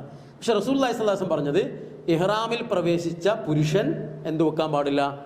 തൊപ്പി ധരിക്കാൻ, തലപ്പാവ് ധരിക്കാൻ പാടില്ല. അപ്പോൾ എത്രല്ലേ വെയിലുള്ള സമയങ്ങളിൽ പോലും നിങ്ങൾക്ക് വേണമെങ്കിൽ കുട ചൂടാം. ഹജ്ജ് 5-ന് മിനയിലും അറഫയിലൊക്കെ നമ്മൾ കണ്ടിട്ടുണ്ട് കുട ചൂടി പോകുന്നത്. പക്ഷെ തലയിലൊരു തൊപ്പി വെച്ച് പോകുന്നത് ഇഹ്റാമിൽ പ്രവേശിച്ച ആളുകളെ പലപ്പോഴും നമ്മൾ കാണാറില്ല. അപ്പോൾ നമ്മൾ കഅബ തവാഫ് ചെയ്യുന്ന സമയത്ത് നല്ല വെയിലാണെങ്കിൽ പോലും നമുക്ക് നല്ല ചൂടിൻ്റെ ചിലപ്പോൾ ഒരു കുട വേണമെങ്കിൽ അത്രയും പ്രയാസമുള്ള ആളുകൾക്ക് ചൂടാം. എന്നാലും തല മറയ്ക്കാൻ പാടുള്ളതല്ല. സ്ത്രീകൾ മുൻകൈയും മുഖവും എന്ത് ചെയ്യരുത്? മറക്കരുത് അല്ലേ? സാധാരണ മുഖം സ്ഥിരമായി മറച്ച് പോകുന്ന ആളുകളുണ്ടാവും. പക്ഷേ ഇഹ്റാമിൽ പ്രവേശിച്ച സ്ത്രീകൾ, സത്യവിശ്വാസിനികൾ, അവരുടെ മുഖമോ മുൻകൈയോ മറക്കരുത് എന്നുള്ളതാണ് പ്രമാണം. ഇനി ഉള്ള ഭാഗം നമുക്ക് ശ്രദ്ധിക്കാം. ഇത് കുറച്ച് ആളുകൾ നിൽക്കുന്ന, അതെ, ഇത് ഇഹ്റാമിൽ പ്രവേശിച്ച ആളുകളാണ്. അതിൽ ഒരാളുടെ ഡ്രസ്സ് നിങ്ങൾ ശ്രദ്ധിച്ചോ അല്ലേ? ശ്രദ്ധിച്ചിട്ടുണ്ടോ? ഒരാളുടെ ഡ്രസ്സ് ശ്രദ്ധിച്ചോ? ഒരാളുടെ മുണ്ട് അല്ലേ ഒരു കൈയുടെ ഈ ഭാഗത്തു കൂടി ഇട്ടിട്ടുണ്ട്. ഇൻഷാ അല്ലാഹ് അത് ഉംറ ചെയ്യുമ്പോൾ നിങ്ങൾക്ക് കാണിച്ചു തരും. അത് പുരുഷന്മാരാണ് തവാഫ് തുടങ്ങുന്നതിന് മുമ്പ് ചെയ്യേണ്ട കാര്യമാണ്, മുണ്ട് അങ്ങനെ ഇടുക എന്നുള്ളത്. ഇൻഷാ അല്ലാഹ് അത് നിങ്ങൾക്ക് കൃത്യമായി അത് എങ്ങനെയാണ് ഇഹ്റാമിൻ്റെ വസ്ത്രം നിങ്ങൾ ആ സമയത്ത് പുതയ്ക്കേണ്ടത്, എങ്ങനെയാണ് ഇടേണ്ടത് എന്നുള്ളത് കൃത്യമായി അത് കാണിച്ചു തരും. ഇനി നമ്മുടെ യാത്രയുമായി ബന്ധപ്പെട്ട കാര്യമാണ്. യാത്ര എന്ന് പറഞ്ഞാൽ ജീവിതത്തിൽ ഒരുപാട് യാത്രകൾ ചെയ്തവരാണ് നമ്മൾ, ഇനിയും ചെയ്യാൻ ആഗ്രഹിക്കുന്നവരാണ്. പക്ഷേ ഈ യാത്രക്ക് വല്ലാത്തൊരു പ്രത്യേകതയുണ്ട്. മറ്റൊരു യാത്ര പോലും ചെയ്യുന്നത് പോലെയല്ല ഈ യാത്ര. ഈ യാത്ര തികച്ചും അള്ളാഹുവിൻ്റെ മാർഗത്തിൽ, മറ്റുള്ള യാത്രകളൊന്നും റബ്ബിൻ്റെ മാർഗത്തിലല്ല എന്നുള്ളതല്ല കേട്ടോ. ഒരു മൈഷത്തായാൽ പോലും നമ്മുടെ ഒരു ജോലിക്ക് പോവുകയാണെങ്കിൽ ഒരു വിശ്വാസിയുടെ യാത്ര അത് അള്ളാഹുവിൻ്റെ മാർഗത്തിലുള്ള യാത്ര തന്നെയാണ്. മക്കൾ പഠിക്കാൻ അവർ സ്കൂളിലേക്ക്, ക്യാമ്പസിലേക്ക് അവർ പോവുകയാണെങ്കിൽ, അവർ വിശ്വാസികളാണെങ്കിൽ അവരുടെ യാത്ര റബ്ബിൻ്റെ മാർഗത്തിലുള്ള യാത്രയാണ്. ആശുപത്രിയിലേക്ക് നമ്മൾ പോകുന്നു, അതും അള്ളാഹുവിൻ്റെ മാർഗത്തിലുള്ള യാത്രയാണ്. എന്നാൽ അതിലൊക്കെ ഉപരിയായി ഈ യാത്ര റബ്ബിൻ്റെ മാർഗത്തിലേക്കുള്ള യാത്രയാണ്. ഈ യാത്ര നബി സല്ലല്ലാഹു അലൈഹി വസല്ലം പറഞ്ഞു, സഫറു ഖത്അതു മിനൽ അദാബ്. യാത്ര എന്ന് പറയുന്നത് ഒരു അദാബ് എന്നുള്ള ആ വാക്ക് തന്നെ നമ്മൾ കഷ്ടപ്പാട് അല്ലേ, പ്രയാസം, ബുദ്ധിമുട്ടിനൊക്കെയാണ് നമ്മളത് ഉപയോഗിക്കാറ്. അപ്പോൾ ഈ യാത്ര, ഉംറൻ്റെ യാത്ര ഇത്രയും അദാബാണോ? ഉംറ യാത്രയെക്കുറിച്ചല്ല നബി അത് പറഞ്ഞത്. പൊതുവെ മനുഷ്യൻ എവിടേക്ക് യാത്ര ചെയ്യുകയാണെങ്കിലും ആ യാത്രകളൊക്കെ മനുഷ്യന് ഒരുപാട് ദുരന്തങ്ങളൊക്കെ ഉണ്ടാക്കും. നമ്മൾ പത്രത്തിലൊക്കെ വായിക്കാറുണ്ട് അല്ലേ, കുടുംബസമേതം വിനോദയാത്രക്ക് പോയ ആ കുടുംബം അപകടത്തിൽപ്പെട്ട് എല്ലാവരും മരണപ്പെട്ടു. അപ്പോൾ വീട്ടിൽ നിന്ന് പുറപ്പെടുമ്പം അവരുടെ യാത്ര എന്താണ്? വളരെ സന്തോഷകരമായ യാത്രയാണ്, ആനന്ദകരമായ യാത്രയാണ്, ചിരിച്ച് കളിച്ച് ആണ് അവർ പുറപ്പെട്ടത്. പക്ഷെ ആ യാത്ര അവസാനിക്കുന്നത് പലപ്പോഴും ദുരന്തത്തിലോ ദുരിതത്തിലോ ഒക്കെയാണ്. അതുകൊണ്ടാണ് എപ്പോഴും അള്ളാഹുവിൽ തവക്കുലാക്കിയിട്ടാണ് നമ്മൾ ഏത് യാത്രയും പുറപ്പെടേണ്ടത്. അതിൻ്റെ പരിസമാപ്തി എങ്ങനെയാണെന്ന് നമുക്ക് പറയാൻ കഴിയൂല. എത്രയോ ആളുകൾ നമ്മൾ കണ്ടിട്ടുണ്ട്, ഹജ്ജിനും ഉംറയ്ക്കൊക്കെ പോയ സഹോദരന്മാർ, നമ്മുടെ ഗ്രൂപ്പിൽ തന്നെ പോയ എത്രയോ ആളുകൾ അള്ളാഹുവിൻ്റെ അലംഘനീയമായ വിധിക്ക് കീഴ്പ്പെട്ട ആളുകളുണ്ട്. ഹറമിൽ മക്കയിൽ മരണപ്പെട്ട ആളുകൾ, മദീനയിൽ മരണപ്പെട്ടവരൊക്കെ. അത് നമ്മുടെയൊന്നും തീരുമാനമല്ല. അതുകൊണ്ട് തന്നെ നമ്മൾ നിരന്തരമായി നമ്മൾ മനസ്സിലാക്കുക, യാത്ര എന്ന് പറയുന്നത് അതിൽ കുറേ പ്രയാസങ്ങളും ദുരിതങ്ങളും ഒക്കെ ഉണ്ടാവും. നമ്മുടെ യാത്ര എന്താ എങ്ങനെ അള്ളാഹു ആക്കിയത്? എന്താ നമ്മുടെ ഫ്ലൈറ്റ് മാത്രം വൈകിയത്? നമുക്ക് മാത്രം എന്താ ഭക്ഷണം കിട്ടാത്തത്? നമ്മുടെ ഹോട്ടൽ എന്താ ഇങ്ങനെയായിപ്പോയി? ഇങ്ങനെ പലപ്പോഴും ചില ഹാജിമാർ വ്യാകുലപ്പെടാറുണ്ട്. പക്ഷേ ഇതിൻ്റെ എല്ലാ കൺട്രോളും കേരള നദവത്തുൽ മുജാഹിദീൻ്റെ കയ്യിലല്ല. നിങ്ങൾക്കറിയാലോ, നമ്മൾ പോകുന്ന കേരളത്തിൽ നിന്നല്ല, ലോകത്തു നിന്ന് വരുന്ന എല്ലാ രാജ്യങ്ങളിൽ നിന്ന് വരുന്ന ഹാജിമാർക്കും എല്ലാവർക്കും അതിൻ്റേതായ പ്രയാസങ്ങളും പ്രതിസന്ധികളും ഒക്കെ അവർക്കുണ്ടാവാറുണ്ട് പല വിഷയത്തിലും. അതുകൊണ്ട് എപ്പോഴും നമ്മൾ മനസ്സിലാക്കുക, ഒരു യാത്ര പുറപ്പെടുമ്പോൾ ആ യാത്രയിൽ ചില ബുദ്ധിമുട്ടുകൾ നേരിടും. അപ്പം ആ ബുദ്ധിമുട്ടുകൾ നേരിടുമ്പോൾ ക്ഷമിക്കുന്നവരാണ് വിശ്വാസികൾ. ഇൻഷാ അല്ലാഹ് ആ ബുദ്ധിമുട്ടുകൾ അല്ലാഹു സുബ്ഹാനഹു വ തആല തരണം ചെയ്ത് തരാൻ നമ്മൾ ക്ഷമിച്ചു കഴിഞ്ഞാൽ അല്ലാഹു തരണം ചെയ്തു തരും. അപ്പം യാത്ര ഒരു എന്താണ്, പ്രയാസമുണ്ടാവും. എല്ലാം എളുപ്പമായിക്കൊള്ളുന്നില്ല, പക്ഷേ എളുപ്പവും ഉണ്ടാവും, പ്രയാസവും ഉണ്ടാവും. അള്ളാഹു നമ്മുടെ യാത്ര എളുപ്പമാക്കി തരട്ടെ. നമ്മൾ പ്രാർത്ഥിക്കുക. അതാണ് പ്രാർത്ഥന. അള്ളാഹു എല്ലാം നമുക്ക് ലഘൂകരിച്ചു തരും. ആ പ്രാർത്ഥിക്കുന്ന നമ്മളെ സംബന്ധിച്ചിടത്തോളം നമ്മൾ പ്രാർത്ഥിക്കേണ്ടത് എന്താണ്? ബിസ്മില്ലാഹി തവക്കൽതു അലല്ലാഹി ലാ ഹൗല വലാ ഖുവത ഇല്ലാ ബില്ലാ. ഈ പ്രാർത്ഥന നമ്മൾ പ്രാർത്ഥിക്കുന്നു. പിന്നെ നമ്മൾ പഠിച്ച പ്രാർത്ഥന തന്നെയാണ്, എല്ലാവർക്കും മദ്രസയിലൊക്കെ നമ്മൾ പഠിച്ച പ്രാർത്ഥനയാണ് താഴെ കൊടുത്തിട്ടുള്ളത്. അല്ലാഹുമ്മ ഇന്നി അഊദു ബിക അൻ ഉളില്ല ഔ അളല്ല ഔ ഉസില്ല ഔ അസല്ല ഔ അളിമ ഔ ഉദ്ലമ ഔ അജാല ഔ യുജഅല അലയ്യ. ഈ ദുആയും നമുക്കറിയാം. എല്ലാവിധ അക്രമങ്ങളിൽ നിന്നും, അല്ലേ, ഞാൻ ആക്രമിക്കപ്പെടുന്നതിൽ നിന്നും, ഞാൻ അങ്ങോട്ട് ആക്രമിക്കുന്നതിൽ നിന്നും, എല്ലാവിധ വഴികേടിൽ നിന്നും, ഞാൻ വഴിതെറ്റിക്കപ്പെടുന്നതിൽ നിന്നും ഒക്കെ റബ്ബേ നിന്നോട് ഞാനിതാ കാവലിനെ ചോദിക്കുന്നു എന്ന് പറഞ്ഞുകൊണ്ടാണ് എല്ലാ വലിയ യാത്രയും ചെറിയ യാത്രയും ഒക്കെ നമ്മൾ ആരംഭിക്കേണ്ടത്. ഇത് യാത്രയുടെ വളരെ പ്രധാനപ്പെട്ടൊരു സുന്നത്താണ്. ഇൻഷാ അല്ലാഹ് 25-ാം തീയതി രാവിലെ വീട്ടിൽ നിന്ന് നിങ്ങൾ പുറപ്പെടുമ്പോൾ ഈ പ്രാർത്ഥന നിർവഹിച്ചുകൊണ്ടായിരിക്കണം നിങ്ങൾ വീട്ടിൽ നിന്നിറങ്ങേണ്ടത്. അത് ഉംറക്ക് പോകുമ്പോൾ മാത്രമല്ല, ഏത് യാത്രകൾ പുറപ്പെടുമ്പോഴും പ്രവാചകൻ സല്ലല്ലാഹു അലൈഹി വസല്ലം പഠിപ്പിച്ച ഈ സുന്നത്ത് ഇൻഷാ അല്ലാഹ് നമ്മൾ എന്ത് ചെയ്യണം? അത് ജീവിതത്തിൽ നമ്മൾ നടപ്പിൽ വരുത്തണം. അള്ളാഹു അനുഗ്രഹിക്കട്ടെ. ഇനി നോക്കൂ നിങ്ങൾ, അടുത്തത് നമ്മൾ പുറപ്പെട്ട് യാത്രക്ക് വേണ്ടി മാനസികമായി ഒരുങ്ങി, വീട്ടിൽ നിന്ന് ഒരുങ്ങി നമ്മൾ പോയി വാഹനത്തിലാണ് നമ്മൾ കയറുന്നത്. വാഹനത്തിലാണ്, എല്ലാവരും വാഹനത്തിലാണ് വന്നത്. അപ്പോൾ ഏത് വാഹനത്തിൽ, ഒരു പബ്ലിക് ട്രാൻസ്പോർട്ടിലായാലും സ്വന്തം വാഹനത്തിലായാലും ഒക്കെ തന്നെ നമ്മൾ ഈ പ്രാർത്ഥന വാഹനത്തിൽ കയറുമ്പോഴുള്ള പ്രാർത്ഥന നമ്മൾ നിർവഹിക്കണം. കാരണം നമ്മളുടെ നിയന്ത്രണത്തിലാണ് നമുക്ക് തോന്നുന്ന വാഹനം പോലും നമ്മുടെ നിയന്ത്രണത്തിലല്ല എന്നാണ് നമ്മൾ പറയുന്നത്. അല്ല, അള്ളാഹുവിൻ്റെ നിയന്ത്രണത്തിലാണ്.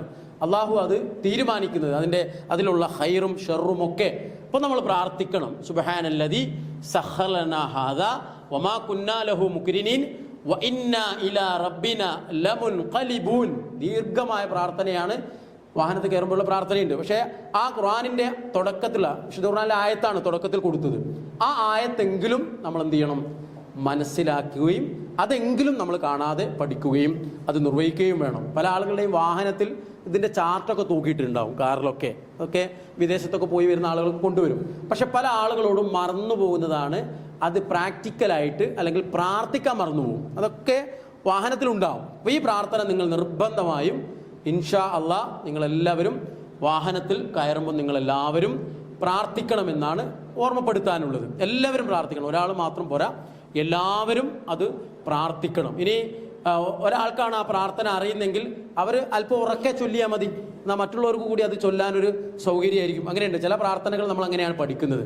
ഇൻഷാ അല്ലാഹ് നമ്മൾ നമ്മുടെ യാത്രയിലൊക്കെ ചില പ്രാർത്ഥനകളൊക്കെ നമ്മൾ നിങ്ങൾക്ക് ശബ്ദമുയർത്തി ചൊല്ലിത്തരും. അതെന്തിനാണെന്ന് പറഞ്ഞാൽ നമ്മളിങ്ങനെ ശബ്ദമുയർത്തി ചൊല്ലിയിട്ട് പരിസരത്തുള്ള ആളുകളെ ബുദ്ധിമുട്ടിക്കാനല്ല. പ്രവാചകൻ അത് പറഞ്ഞിട്ടുണ്ട്. ഖുർആൻ പാരായണമായാലും നിങ്ങളുടെ ദുആയായാലും മറ്റുള്ള ആളുകൾക്കൊരു പ്രയാസമുണ്ടാകുന്ന രൂപത്തിൽ നിങ്ങളുടെ പ്രാർത്ഥനകൾ ഉയരാൻ പാടില്ല. ഇൻഷാ അല്ലാഹ് മക്കയിൽ നമ്മൾ പോയാൽ, കായബയുടെ പരിസരത്ത് പോയാൽ അത്തരം സംഘങ്ങളെയൊക്കെ നമുക്ക് കാണാം, അല്ലേ? ഒരു അമീർ ഉണ്ടാവും, ആ അമീറിൻ്റെ കയ്യിൽ വലിയൊരു കിതാബ് ഉണ്ടാവും. ആ അമീർ മുദ്രാവാക്യം വിളിക്കുന്നത് മാതിരി ആ പ്രാർത്ഥനകൾ ഉറക്കെ ഇങ്ങനെ പറയും. ആ സംഘത്തിലുള്ള ആളുകൾ അത് ഉറക്കെ ഏറ്റു ചൊല്ലും. പക്ഷെ അതൊക്കെ മറ്റുള്ള ഹാജിമാർക്ക് വലിയ പ്രയാസവും ഇതൊക്കെ സൃഷ്ടിക്കുന്നുണ്ട്. അങ്ങനെ ആ രൂപത്തിലുള്ളൊരു ഒരു ഒരു രീതി പ്രവാചകൻ ഹജ്ജിലും ഉംറയിലൊന്നും പഠിപ്പിച്ചിട്ടില്ല. അപ്പോൾ നമ്മൾ പരമാവധി നമ്മൾ വ്യക്തിപരമായി നമ്മൾ നിർവഹിക്കേണ്ട ദുആകൾ പഠിക്കുക. അതിനുള്ള സമയം നമുക്കുണ്ട് ഇൻഷാ അല്ലാഹ്. ഇനിയും എനിക്ക് പഠിക്കാൻ കഴിയില്ല എന്ന് തോന്നുന്ന ആളുകൾ ഈ പുസ്തകം, ചെറു പുസ്തകം കയ്യിൽ വെച്ച് നോക്കി വായിച്ചാലും നോക്കി ഓതിയാലും ഒന്നും നിങ്ങൾ ആരും പ്രയാസപ്പെടേണ്ട. അള്ളാഹു നമ്മളുടെ പരിമിതിയും നമ്മളുടെ കാര്യങ്ങളൊക്കെ ഏറ്റവും കൂടുതൽ അറിയുന്ന ആരാണ്? റബ്ബാണ്. ആ റബ്ബ് നമുക്ക് പൂർണ്ണമായി പ്രതിഫലം തരും എന്നുള്ളൊരു വിശ്വാസം ഇൻഷാ അള്ളാഹ് നമുക്കുണ്ടാവണം. അള്ളാഹു അങ്ങനെയുള്ള മനസ്സിനുടമകൾ ആക്കി നമ്മളെ മാറ്റി തീർക്കുമാറാവട്ടെ. ഇനി മീഖാത്ത് എന്ന് നമ്മൾ കേട്ട പദമായിരിക്കും മീഖാത്ത്. ഈ മീഖാത്ത് എന്ന് പറയുന്നത് ഹജ്ജിൻ്റെയും ഉംറയുടെയും വളരെ പ്രധാനപ്പെട്ട ഒരു സ്ഥലമാണ്. ഹജ്ജിനും ഉംറയ്ക്കും വേണ്ടി ഇഹ്റാമിൽ പ്രവേശിക്കുന്ന പ്രധാനപ്പെട്ട സ്ഥലങ്ങൾക്കാണ് എന്തു പറയുക? മീഖാത്ത് എന്ന് പറയുക. ഇൻഷാ അല്ലാഹ് നമ്മൾ നേരത്തെ പറഞ്ഞ കുളി അത് മീഖാത്ത് എന്നല്ല. ഒന്നാമത്തെ കുളി നമ്മൾ ഈ നാട്ടിൽ നിന്നാണ് പുറപ്പെടുന്നത്. ഇവിടെ കേരളത്തിൽ മീഖാത്തില്ല. അപ്പോൾ നമ്മൾ വീട്ടിൽ നിന്നാണ് കുളിക്കുന്നത്. നമ്മൾ ഇഹ്റാമിൻ്റെ ഡ്രസ്സ് സഹോദരിമാർ മാറുന്നത് വീട്ടിൽ നിന്നാണ്. എന്നാൽ സഹോദരന്മാർ മാറുന്നത് എയർപോർട്ടിനടുത്തുള്ള നമ്മുടെ മസ്ജിദിൽ നിന്നാണ്. എന്നാൽ നമ്മൾ നിയ്യത്ത് വെക്കുന്നത്, ഒന്നാമത്തെ ഉംറയ്ക്ക് വേണ്ടി നമ്മൾ നിയ്യത്ത് വെക്കുന്നത് ഈ മീഖാത്തിൻ്റെ മുകളിൽ ഫ്ലൈറ്റ് എത്തുമ്പോഴാണ്. അവിടെ എത്തുമ്പോൾ ഇൻഷാ അല്ലാഹ് നിങ്ങൾക്ക് അറിയിപ്പ് ലഭിക്കും.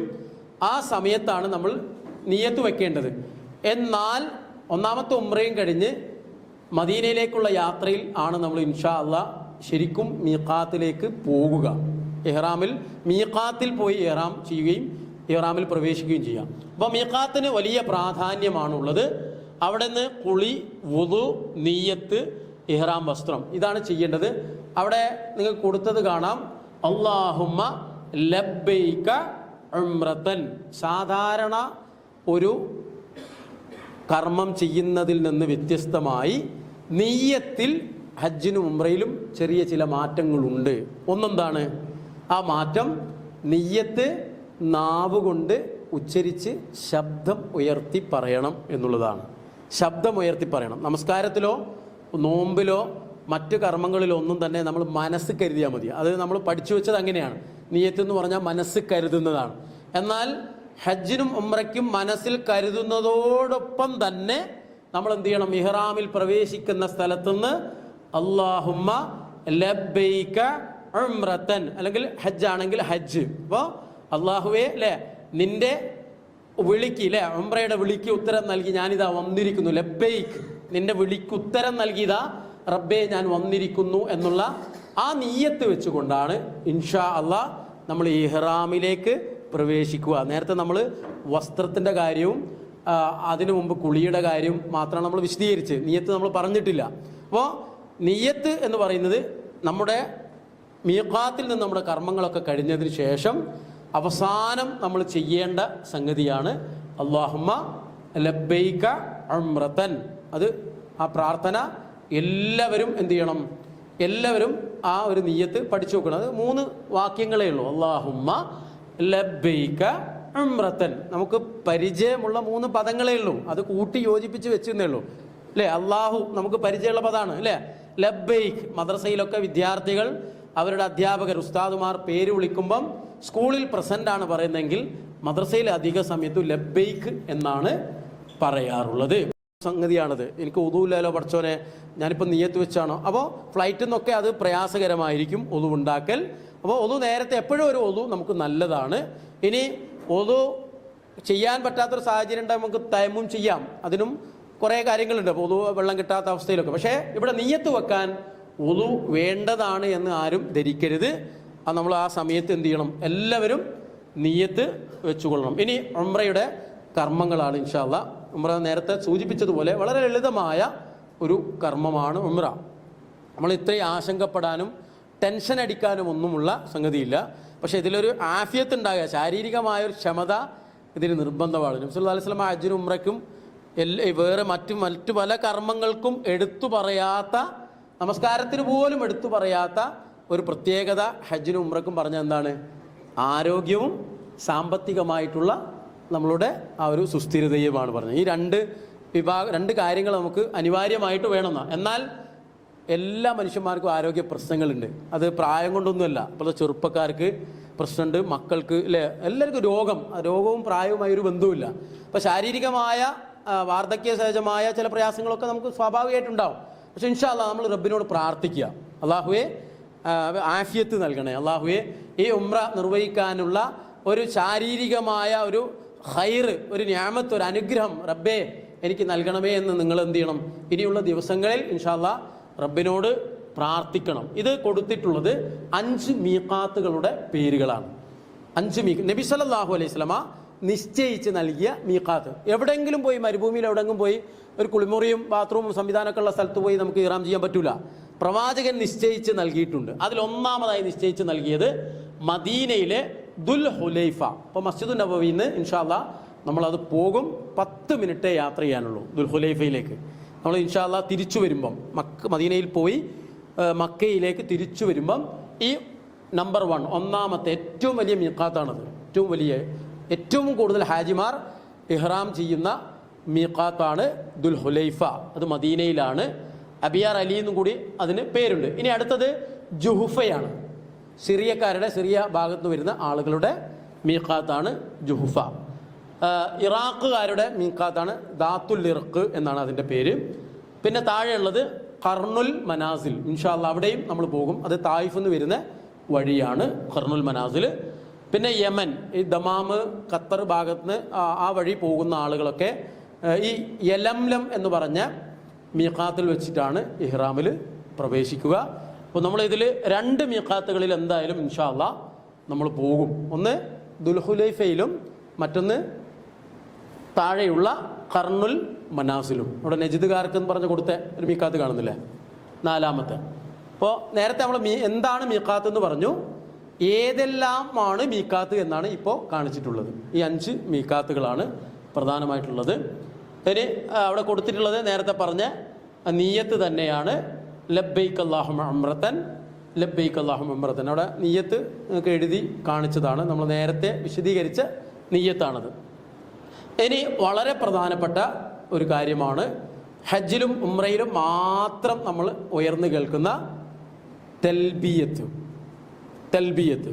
അപ്പോൾ അള്ളാഹുവിൻ്റെ വിളിക്ക് ഉത്തരം നൽകിയാണ് നമ്മൾ പോകുന്നത്. അപ്പോൾ മറ്റുള്ള സംസാരങ്ങളൊക്കെ നമ്മൾ ഒഴിവാക്കണം, അല്ലേ? ആവശ്യമില്ലാത്ത സംസാരം, എന്തെങ്കിലും സംസാരിക്കുന്നുണ്ടെങ്കിൽ അത് ആവശ്യമുള്ളതാണ്, അല്ലേ? ആവശ്യം, അത്യാവശ്യം, അനാവശ്യം എന്നൊക്കെ പറഞ്ഞ എല്ലാ കാര്യത്തിലുണ്ട്. ഇവിടെ അത്യാവശ്യ കാര്യങ്ങൾ മാത്രമേ ഒരു ഹാജി സംസാരിക്കാവൂ. ആവശ്യങ്ങൾ പോലും വളരെ ചുരുക്കിയേ പറയാവൂ. അത്യാവശ്യങ്ങളാണ് കൂടുതൽ പറയാവൂ. ഇവിടെ ഹാജിമാർ ചെയ്യേണ്ടത് ഇഹ്റാമിൽ പ്രവേശിച്ചാൽ മത്താഫിലേക്ക് എന്ന് പറഞ്ഞാൽ മസ്ജിദുൽ ഹറമിൻ്റെ ബാബിലൂടെ നമ്മൾ ഉള്ളിലേക്ക് കയറുന്ന മത്താഫിൻ്റെ ഭാഗത്തേക്ക് പ്രവേശിക്കുന്ന വാതിലിൻ്റെ അടുത്തെത്തുന്നത് വരെ നമ്മൾ ചെയ്യേണ്ടത് എന്താണ്? ലബ്ബൈക് അല്ലാഹുമ്മ ലബ്ബൈക്, ലബ്ബൈക ലാ ശരീക ലക ലബ്ബൈക്, ഇന്നൽ ഹംദ വന്നിഅമത ലക വൽ മുൽക്ക് ലാ ശരീക ലക്. അല്ലേ? അള്ളാഹുവിൻ്റെ വിളിക്കുത്തരം നൽകി റബ്ബേ ഞങ്ങളിതാ വന്നെത്തിയിരിക്കുന്നു, നിനക്ക് ആരുമില്ല. ലാ ശരീക ലക്, ലബ്ബൈക ലാ ശരീക ലക്, നിനക്ക് യാതൊരു പങ്കുകാരനുമില്ല. തൗഹീദിന്റെ 1ാമത്തെ പ്രഖ്യാപനം നടത്തുന്നത്. അള്ളാഹിന്റെ വിളിക്ക് ഉത്തരം നൽകി പോകുന്ന എല്ലാ ഹാജിമാരും ഹറമിലേക്ക് പോകുമ്പോൾ, മക്കയിലേക്ക് പോകുമ്പോൾ അവർ നൽകുന്നത് നിനക്ക് യാതൊരു പങ്കുകാരനുമില്ല, നിന്റെ വിളിക്കിതാ ഞാൻ ഉത്തരം നൽകിയിരിക്കുന്നു. എന്നിട്ടോ അള്ളാഹുവിനെ സ്തുതിക്കുകയാണ്. ഇന്നൽ ഹംദ വന്നിഅമത ലക വൽ മുൽക്ക് ലാ ശരീക ലക്. 3 കാര്യങ്ങൾ പറഞ്ഞ് അള്ളാഹുവിനോട് പറയല്ലേ, നിന്നിൽ നിന്റെ അനുഗ്രഹം, അല്ലേ? അനുഗ്രഹം, എല്ലാ സ്തുതിയും നിനക്ക് തന്നെയാണ്, അനുഗ്രഹവും നിനക്കാണ്. ലക വൽ മുൽക്ക്, രാജാധികാരവും നിനക്ക് തന്നെയാണ്. എന്നിട്ട് അവസാനം പറയുന്നു നിനക്ക് ലാ ശരീക ലക്, നിനക്ക് പങ്കുകാരനില്ല. അപ്പോൾ ഒരു ഹാജിയുടെ ഏറ്റവും വലിയ പ്രാർത്ഥനയും റബ്ബിനോട് പറയുന്ന കാര്യവുമാണ് എന്ത്? തൽബിയത്ത്. ഒന്ന് ചൊല്ലി നോക്കാം നമുക്ക്, അല്ലേ?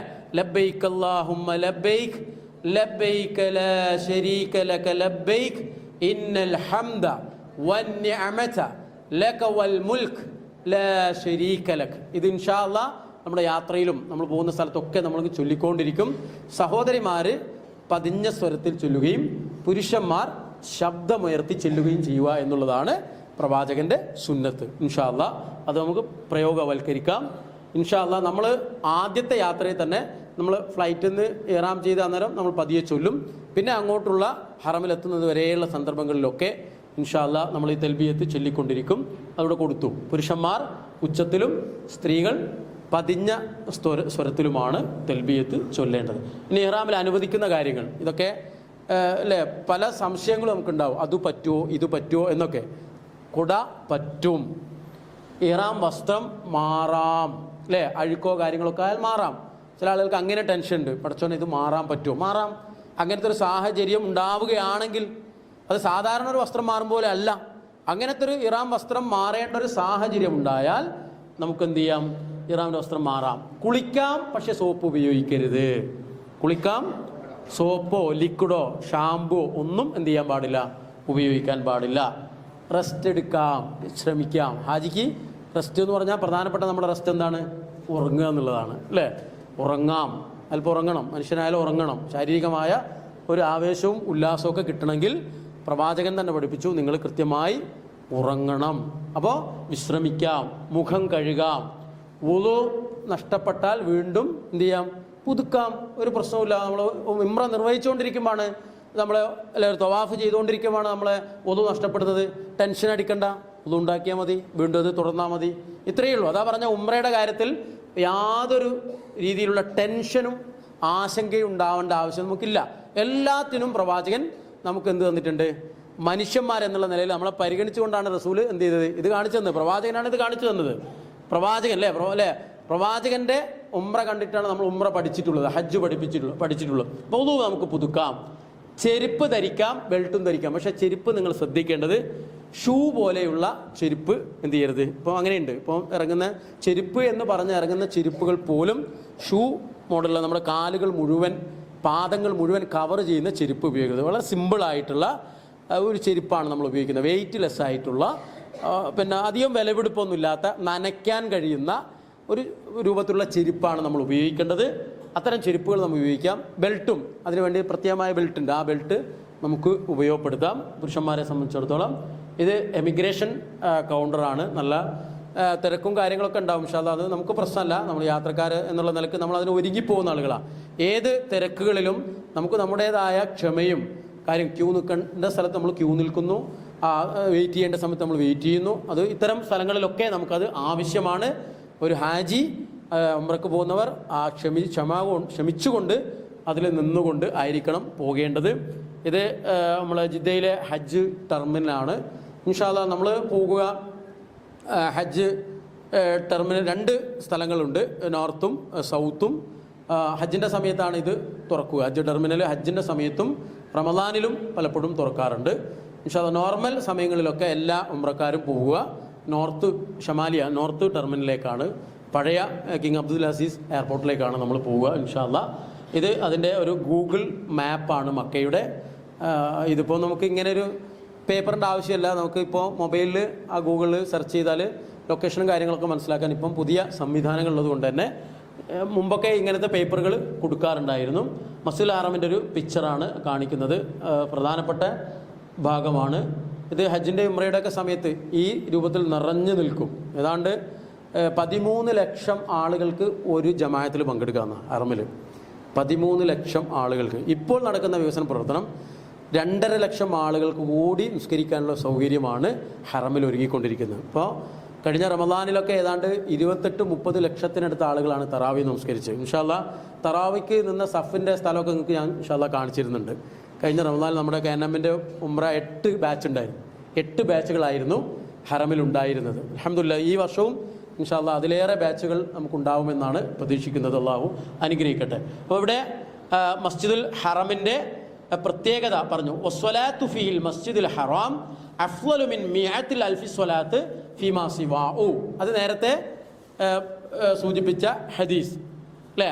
അതിൻ്റെ അർത്ഥം നേരത്തെ പറഞ്ഞിരുന്നു. എന്താണ്? മസ്ജിദുൽ ഹറമിൽ നിന്ന് ഒരു റക്അത്ത് നമസ്കരിക്കുന്നത് എത്രയാണ്? 1 ലക്ഷം റക്അത്ത് നമസ്കരിക്കുന്ന പ്രതിഫലമാണ്.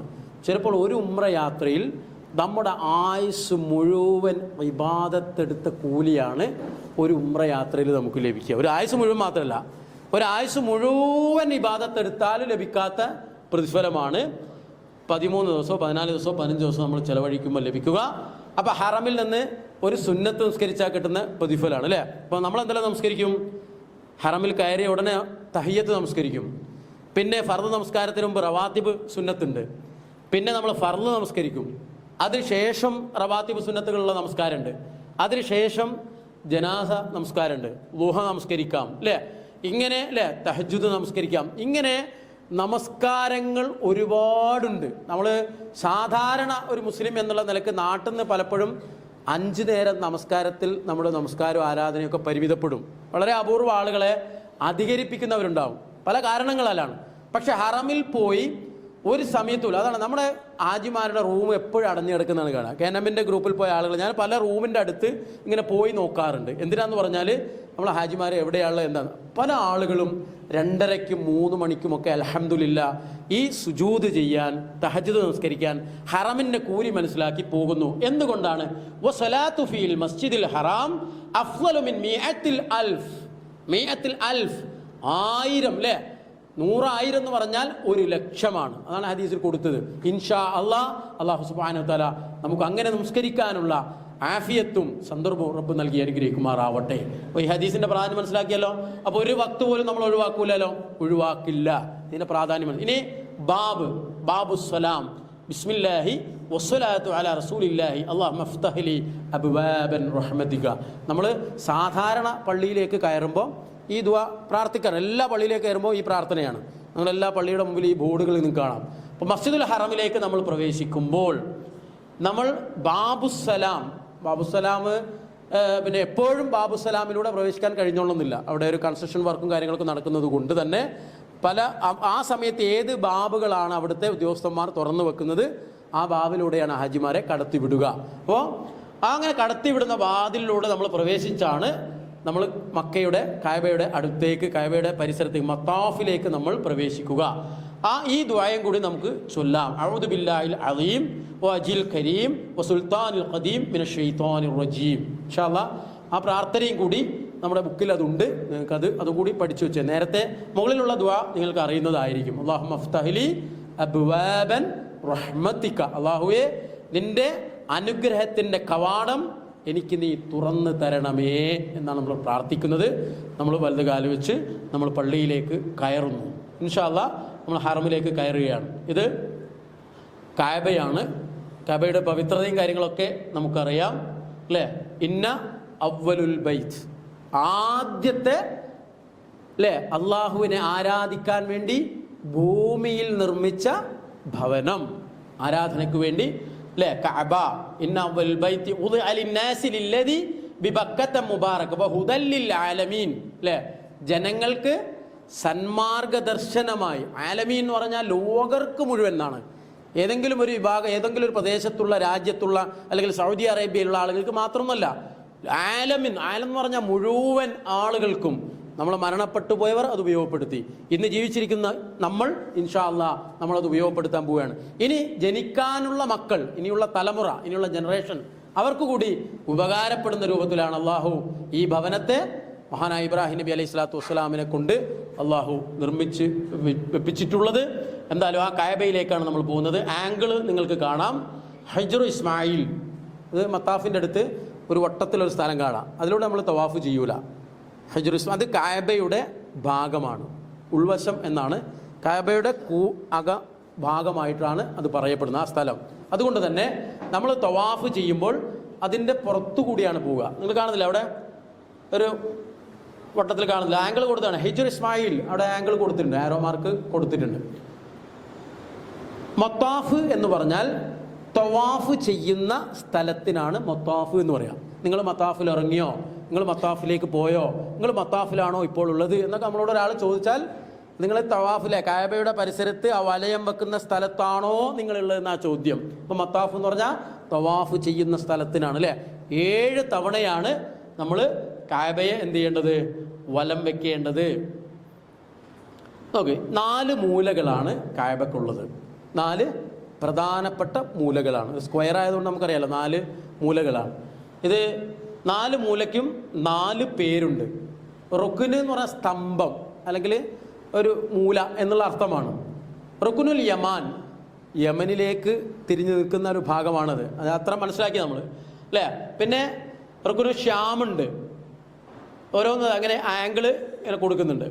റുക്കുനു ഷ്യാം, റുക്കുനുൽ ഇറാഖി, പിന്നെ ഹജറുൽ അസ്വദ് ആണല്ലേ, റുക്കുനുൽ യമാനി.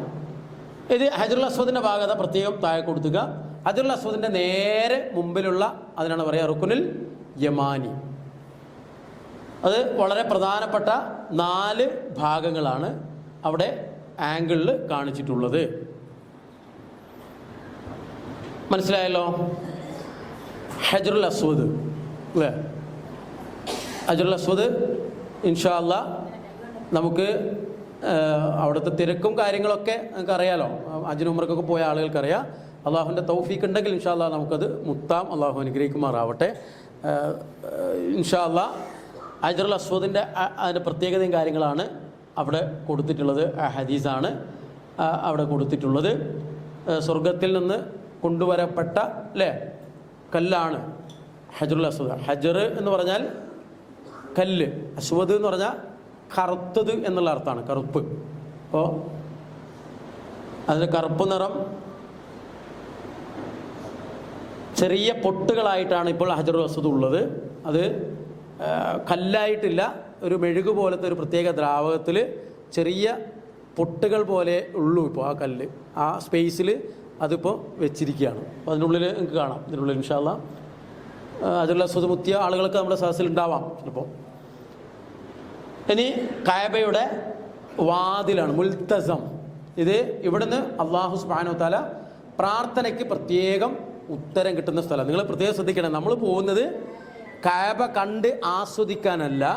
നമ്മൾ കഅബയുടെ പരിസരത്ത് നിന്ന് നമ്മുടെ ജീവിതവുമായി ബന്ധപ്പെട്ട ഈമാനികമായ ഇസ്ലാമികപരമായ കാര്യങ്ങൾ റബ്ബിനോട് പറഞ്ഞ് അതൊക്കെ നേടിയെടുക്കാനാണ് ഇൻഷാ അല്ലാഹ് നമ്മൾ ഹറമിലേക്കും മക്കയിലേക്കും കഅബയിലേക്കും പോകുന്നത്. അവിടെ ആളുകൾ കൈപിടിച്ച് പ്രാർത്ഥിക്കുന്ന സ്ഥലം കണ്ടോ, അവിടുന്ന് പ്രാർത്ഥിച്ചു കഴിഞ്ഞാൽ അള്ളാഹു ആ പ്രാർത്ഥനയ്ക്ക് ഉത്തരം നൽകുമെന്നാണ് പ്രവാചകൻ പഠിപ്പിച്ചത്, റസൂലുള്ളാഹി സ്വല്ലല്ലാഹു അലൈഹി വസല്ലം പഠിപ്പിച്ചതാണ്. അപ്പോൾ മുൽത്തസമിൻ്റെ താഴെ നിന്ന് നമുക്ക് പറയാനുള്ളത് എന്തും റബ്ബിനോട് പറയാം അല്ലേ. നമുക്ക് ചിലപ്പോൾ ഒരാളോട് സ്വന്തം ഭാര്യയോട് പറയാൻ പറ്റാത്ത കാര്യം ഉണ്ടാവും, ഭാര്യയ്ക്ക് ഭർത്താവിനോട് പറയാൻ പറ്റാത്തുണ്ടാവും, മാതാപിതാക്കൾക്ക് മക്കളോട് പറയാൻ പറ്റാത്തുണ്ടാവും. എല്ലാം പറയാൻ കഴിയുന്ന ഒരിടം അത് അള്ളാഹുവിൻ്റെ റബ്ബിൻ്റെ ആ ഭവനമാണ്.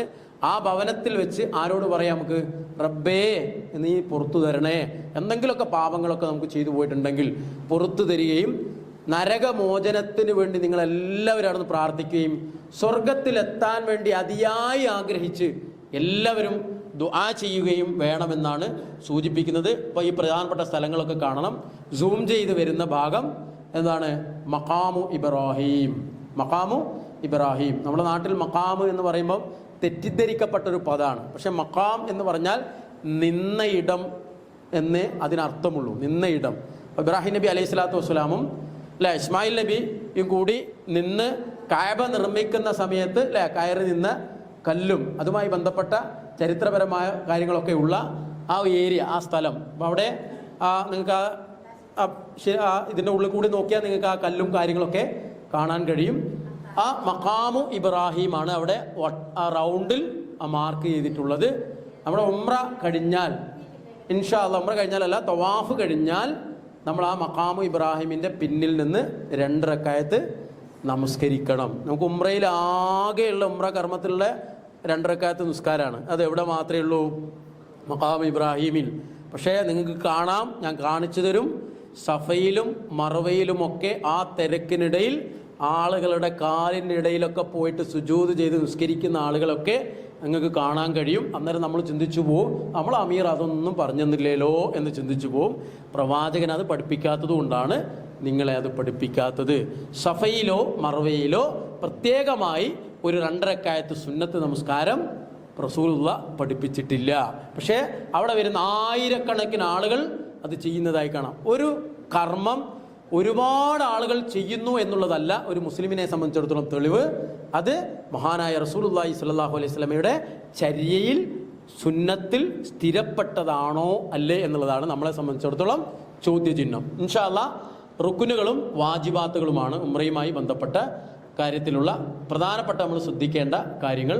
ഒന്ന് ഉംറയുടെ റുക്കുനുകൾ, ഇഹ്റാം നമ്മൾ പഠിച്ചു, കുളി, അതിൻ്റെ ഡ്രസ്സ്, അതിൽ ചെയ്യേണ്ട കാര്യങ്ങൾ നമ്മൾ പഠിച്ചു. രണ്ടാമത്തത് തവാഫാണ്. ഇൻഷാ അല്ലാഹ് തവാഫ് നമുക്കറിയാം, കഅബയുടെ ഹജറുൽ അസ്വദിന്റെ മൂലയിൽ നിന്ന് 7 തവണ കഅബയെ തവാഫ് ചെയ്യുന്നതിന്, അല്ലേ, കഅബയെ വലം വയ്ക്കുന്നതിനാണ് എന്ത് പറയുന്നത്, തവാഫ് എന്ന് പറയുന്നത്. 7 തവണയാണ്. ഒരു തവണയായാൽ തവാഫ് പൂർത്തിയാവൂല, 7 തവണ തന്നെ അത് വേണം.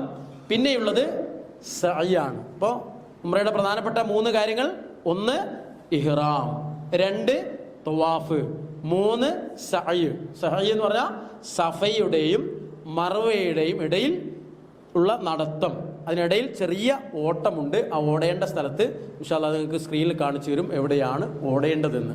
ഓടുക എന്ന് പറഞ്ഞാൽ സാധാരണ ഓട്ടമല്ല, ഓടുകയുമല്ല നടക്കുകയുമല്ലാത്ത രൂപത്തിൽ ഹാജറ ബീവി ഒരു വെപ്രാളത്തിൽ വെള്ളത്തിന് വേണ്ടി, അല്ലേ, ഓടിയ ഒരു സന്ദർഭം. അതുകൊണ്ട് തന്നെ സഹോദരിമാർക്ക് അവിടെ എന്തില്ല, ഓട്ടമില്ല.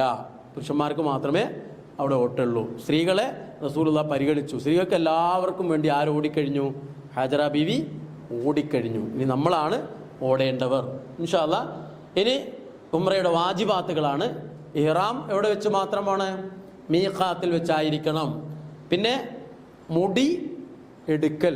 പല ആളുകളും ചില യാത്രയിലൊക്കെ നമ്മൾ കാണും, മൗലവി മുടി വെട്ടിയാ പോരെ, അതും അനുവദിക്കപ്പെട്ടതല്ലേ എന്ന് ചോദിക്കാറുണ്ട്. ഇൻഷാ അല്ലാഹ് അതിൻ്റെ ഹദീസ് ഞാൻ കാണിച്ചു തരാം ഇൻഷാ അല്ലാഹ്. എന്തായാലും നമുക്ക് വരുന്നുണ്ട്. എന്തായാലും മുടി എടുക്കൽ നിർബന്ധമാണ്. ഇത് തവാഫിൻ്റെ ആംഗിളാണ് കൊടുത്തത്, മറന്നു പോകരുത്. 7 തന്നെ പൂർത്തീകരിക്കണം. കൗണ്ട് ചെയ്യുന്നത് നമ്മളെ വിരലിങ്ങനെ വെച്ച് കൗണ്ട് ചെയ്ത് ഒരു റൗണ്ട് കഴിയുമ്പം നമ്മൾ ഒരു വിരൽ നമ്മളൊന്നിങ്ങനെ ക്രോസ് ചെയ്യുക. 2, 3, 4, 5, 6, 7 ഓരോ റൗണ്ട് എത്തുമ്പോഴും. അപ്പോൾ ഹജറുൽ അസ്വദിൻ്റെ മുമ്പിൽ എത്തുമ്പോഴാണ് ഒന്ന് പൂർത്തിയാവുക. അവിടെ നിന്നാണ് തുടങ്ങുക. 1 പൂർത്തിയാവുമ്പോൾ 1. അങ്ങനെ മനസ്സിൽ നമ്മൾ കൃത്യമായൊരു കൗണ്ടിങ് വെച്ച് 7ാമത്തത് പൂർത്തിയായതിനു ശേഷം മാത്രമേ നമ്മൾ പുറത്തേക്ക് വരാവൂ. അതുവരെ നമ്മൾ കഅബ എന്ത് ചെയ്യണം, വലം വെച്ച് കൊണ്ടിരിക്കണം.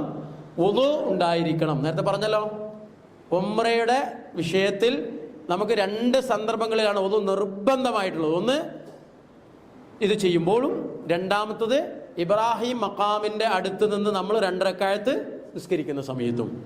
മനസ്സിലായല്ലോ? ഈ സമയത്താണ് നമുക്ക് വുളു നിർബന്ധമായിട്ടും വേണ്ടത്. ഇത് നമ്മുടെ പ്രാർത്ഥനയും അത് ഹജ്ജുമായി ബന്ധപ്പെട്ട പിന്നെ കാര്യം. ഇത് ഇഹ്റാമുമായി ബന്ധപ്പെട്ട വിഷയമാണ്. നമ്മൾ നേരത്തെ പറഞ്ഞതുപോലെ ഇഹ്റാമിൻ്റെ സമയത്ത് നമ്മൾ പ്രാർത്ഥിക്കുന്ന പ്രാർത്ഥനകൾ, ഇഹ്റാമിൻ്റെ ഡ്രസ്സ്. ഇനി അടുത്ത ഹദീസ് നമുക്ക് കാണിക്കാം. തവാഫിൻ്റെ തുടക്കം എവിടെ നിന്നാണെന്ന് സൂചിപ്പിക്കുകയാണ്. തവാഫ് തുടങ്ങുമ്പോൾ നമ്മൾ ബിസ്മില്ലാഹി അല്ലാഹു അക്ബർ. അപ്പോൾ നമ്മുടെ കൈ എന്ത് ചെയ്യണം, ഹജറുൽ അസ്വദിന് നേരെ പൊക്കി ആണ് നമ്മളിത് പറയേണ്ടത്. തവാഫിൻ്റെ നേരത്തെ ഈ ആംഗിളൊക്കെ നമ്മൾ കാണിച്ചതാണ്. അവിടെ ഒരു പച്ച ലൈറ്റ് നിങ്ങൾക്ക് കാണാം. പക്ഷേ അത് നമുക്ക് ഹറമിൽ പോയാൽ കാണാം. നേരെ ഹജറുൽ അസ്വദിൻ്റെ നേരെ ആയിരിക്കും. അവിടെ നിന്നാണ് നമ്മൾ തവാഫ് തുടങ്ങുക. ഇൻഷാ അല്ലാഹ് നമ്മൾ ഒരുമിച്ചാണ് പോവുക.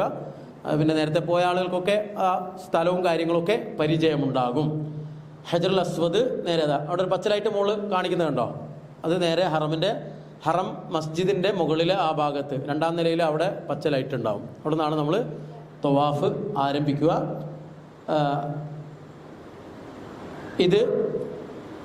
ഈ പ്രാർത്ഥന നമുക്കൊക്കെ അറിയുന്ന പ്രാർത്ഥനയാണ്. നേരത്തെ റുക്കുനുൽ യമാനി എന്ന് പറഞ്ഞൊരു മൂല കാണിച്ചു തന്നില്ലേ, ഹജറുൽ അസ്വദിൻ്റെയും ഇതിൻ്റെ ഇടയിലുള്ള സ്ഥലം. അപ്പോൾ റുക്കുനുൽ യമാനിയുടെ അടുത്തെത്തിയിട്ട് നമ്മളെല്ലാവരും പ്രാർത്ഥിക്കേണ്ട പ്രാർത്ഥന ഇതാണ്: റബ്ബന ആത്തിന ഫിദ്ദുനിയ ഹസന വഫിൽ ആഖിറതി ഹസനതൻ വഖിന അദാബന്നാർ. ഈ പ്രാർത്ഥനയാണ്, എല്ലാവർക്കും അറിയുന്ന പ്രാർത്ഥനയാണ്.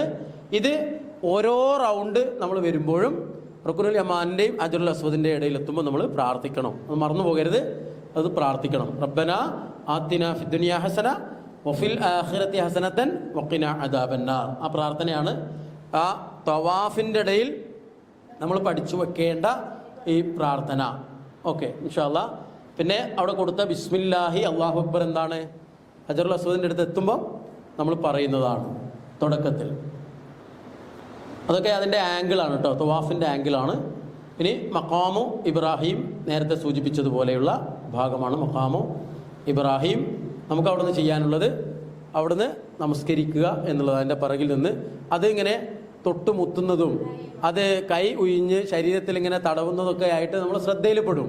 പക്ഷേ അങ്ങനെ ഒരു കാര്യവും അവിടെ പഠിപ്പിക്കപ്പെട്ടിട്ടില്ല. പണ്ഡിതന്മാരായ ആളുകൾ അവിടെ, ഡ്യൂട്ടിയുള്ള ആളുകളൊക്കെ അവിടെ ഉണ്ടാവും. അവരതിൻ്റെ കാര്യങ്ങളൊക്കെ നമുക്ക് അവിടെ നിന്ന് വിശദീകരിച്ചു തരും. തിരക്കിലാന്ന് അറിയില്ല, ചില ആളുകൾ അങ്ങനെ ചെയ്യുന്നതാണ്. അവരെ ശരീരത്തിലുള്ള തോർത്തുമുണ്ടോ അല്ലെങ്കിൽ മറ്റു കാര്യങ്ങളൊക്കെ എടുത്ത്, അല്ലെങ്കിൽ ഇറാമിൻ്റെ ഡ്രസ്സൊക്കെ ഇങ്ങനെ അതിൻ്റെ മുകളിൽ മഫ്തയൊക്കെ ഇങ്ങനെ ഉരയ്ക്കുന്നൊക്കെ നിങ്ങൾ ശ്രദ്ധയിൽപ്പെടും. പക്ഷേ അങ്ങനെയുള്ളൊരു ബർക്കത്തെടുക്കലൊന്നും റസൂലുള്ളാഹി സ്വല്ലല്ലാഹു അലൈഹി വസല്ലം പഠിപ്പിച്ചില്ല. അങ്ങനെയുള്ള ബിദ്അത്തൊക്കെ നമുക്ക് ഹറമിൻ്റെ പരിസരത്തും തവാഫ് ചെയ്യുന്ന സ്ഥലത്തൊക്കെ കാണാൻ കഴിയും. ഈ സമയത്ത് നമ്മൾ മഖാമ ഇബ്രാഹിം തവാഫ് പൂർത്തിയാക്കി കഴിഞ്ഞാൽ നമ്മൾ ചെയ്യേണ്ടത് എന്താണ്? 2 റക്അത്ത് നമ്മൾ നമസ്കരിക്കണം. ആ നമസ്കാരം എന്താണ്? അതിൻ്റെ തവാഫ് കഴിഞ്ഞിട്ടുള്ള സുന്നത്തായ നമസ്കാരമാണ്, ഉംറയുടെ ഭാഗമാണ്. 1-ാമത്തെ റക്അത്തിൽ സൂറത്തുൽ കാഫിറൂൻ, 2-ാമത്തേതിൽ സൂറത്തുൽ ഇഖ്ലാസ്, ഖുൽ ഹുവല്ലാഹു അഹദ് അല്ലാഹുസ് സമദ് എന്ന് തുടങ്ങുന്ന സൂറത്തുൽ ഇഖ്ലാസ്. ആദ്യത്തേത് ഖുൽ യാ അയ്യുഹൽ കാഫിറൂൻ എന്നുള്ള സൂറത്ത്. ഇത് രണ്ടും നമുക്ക് ഹിഫ്ളുള്ള സൂറത്താണ്, നമുക്ക് ഒരു സംശയവും അതിലുണ്ടാവില്ല.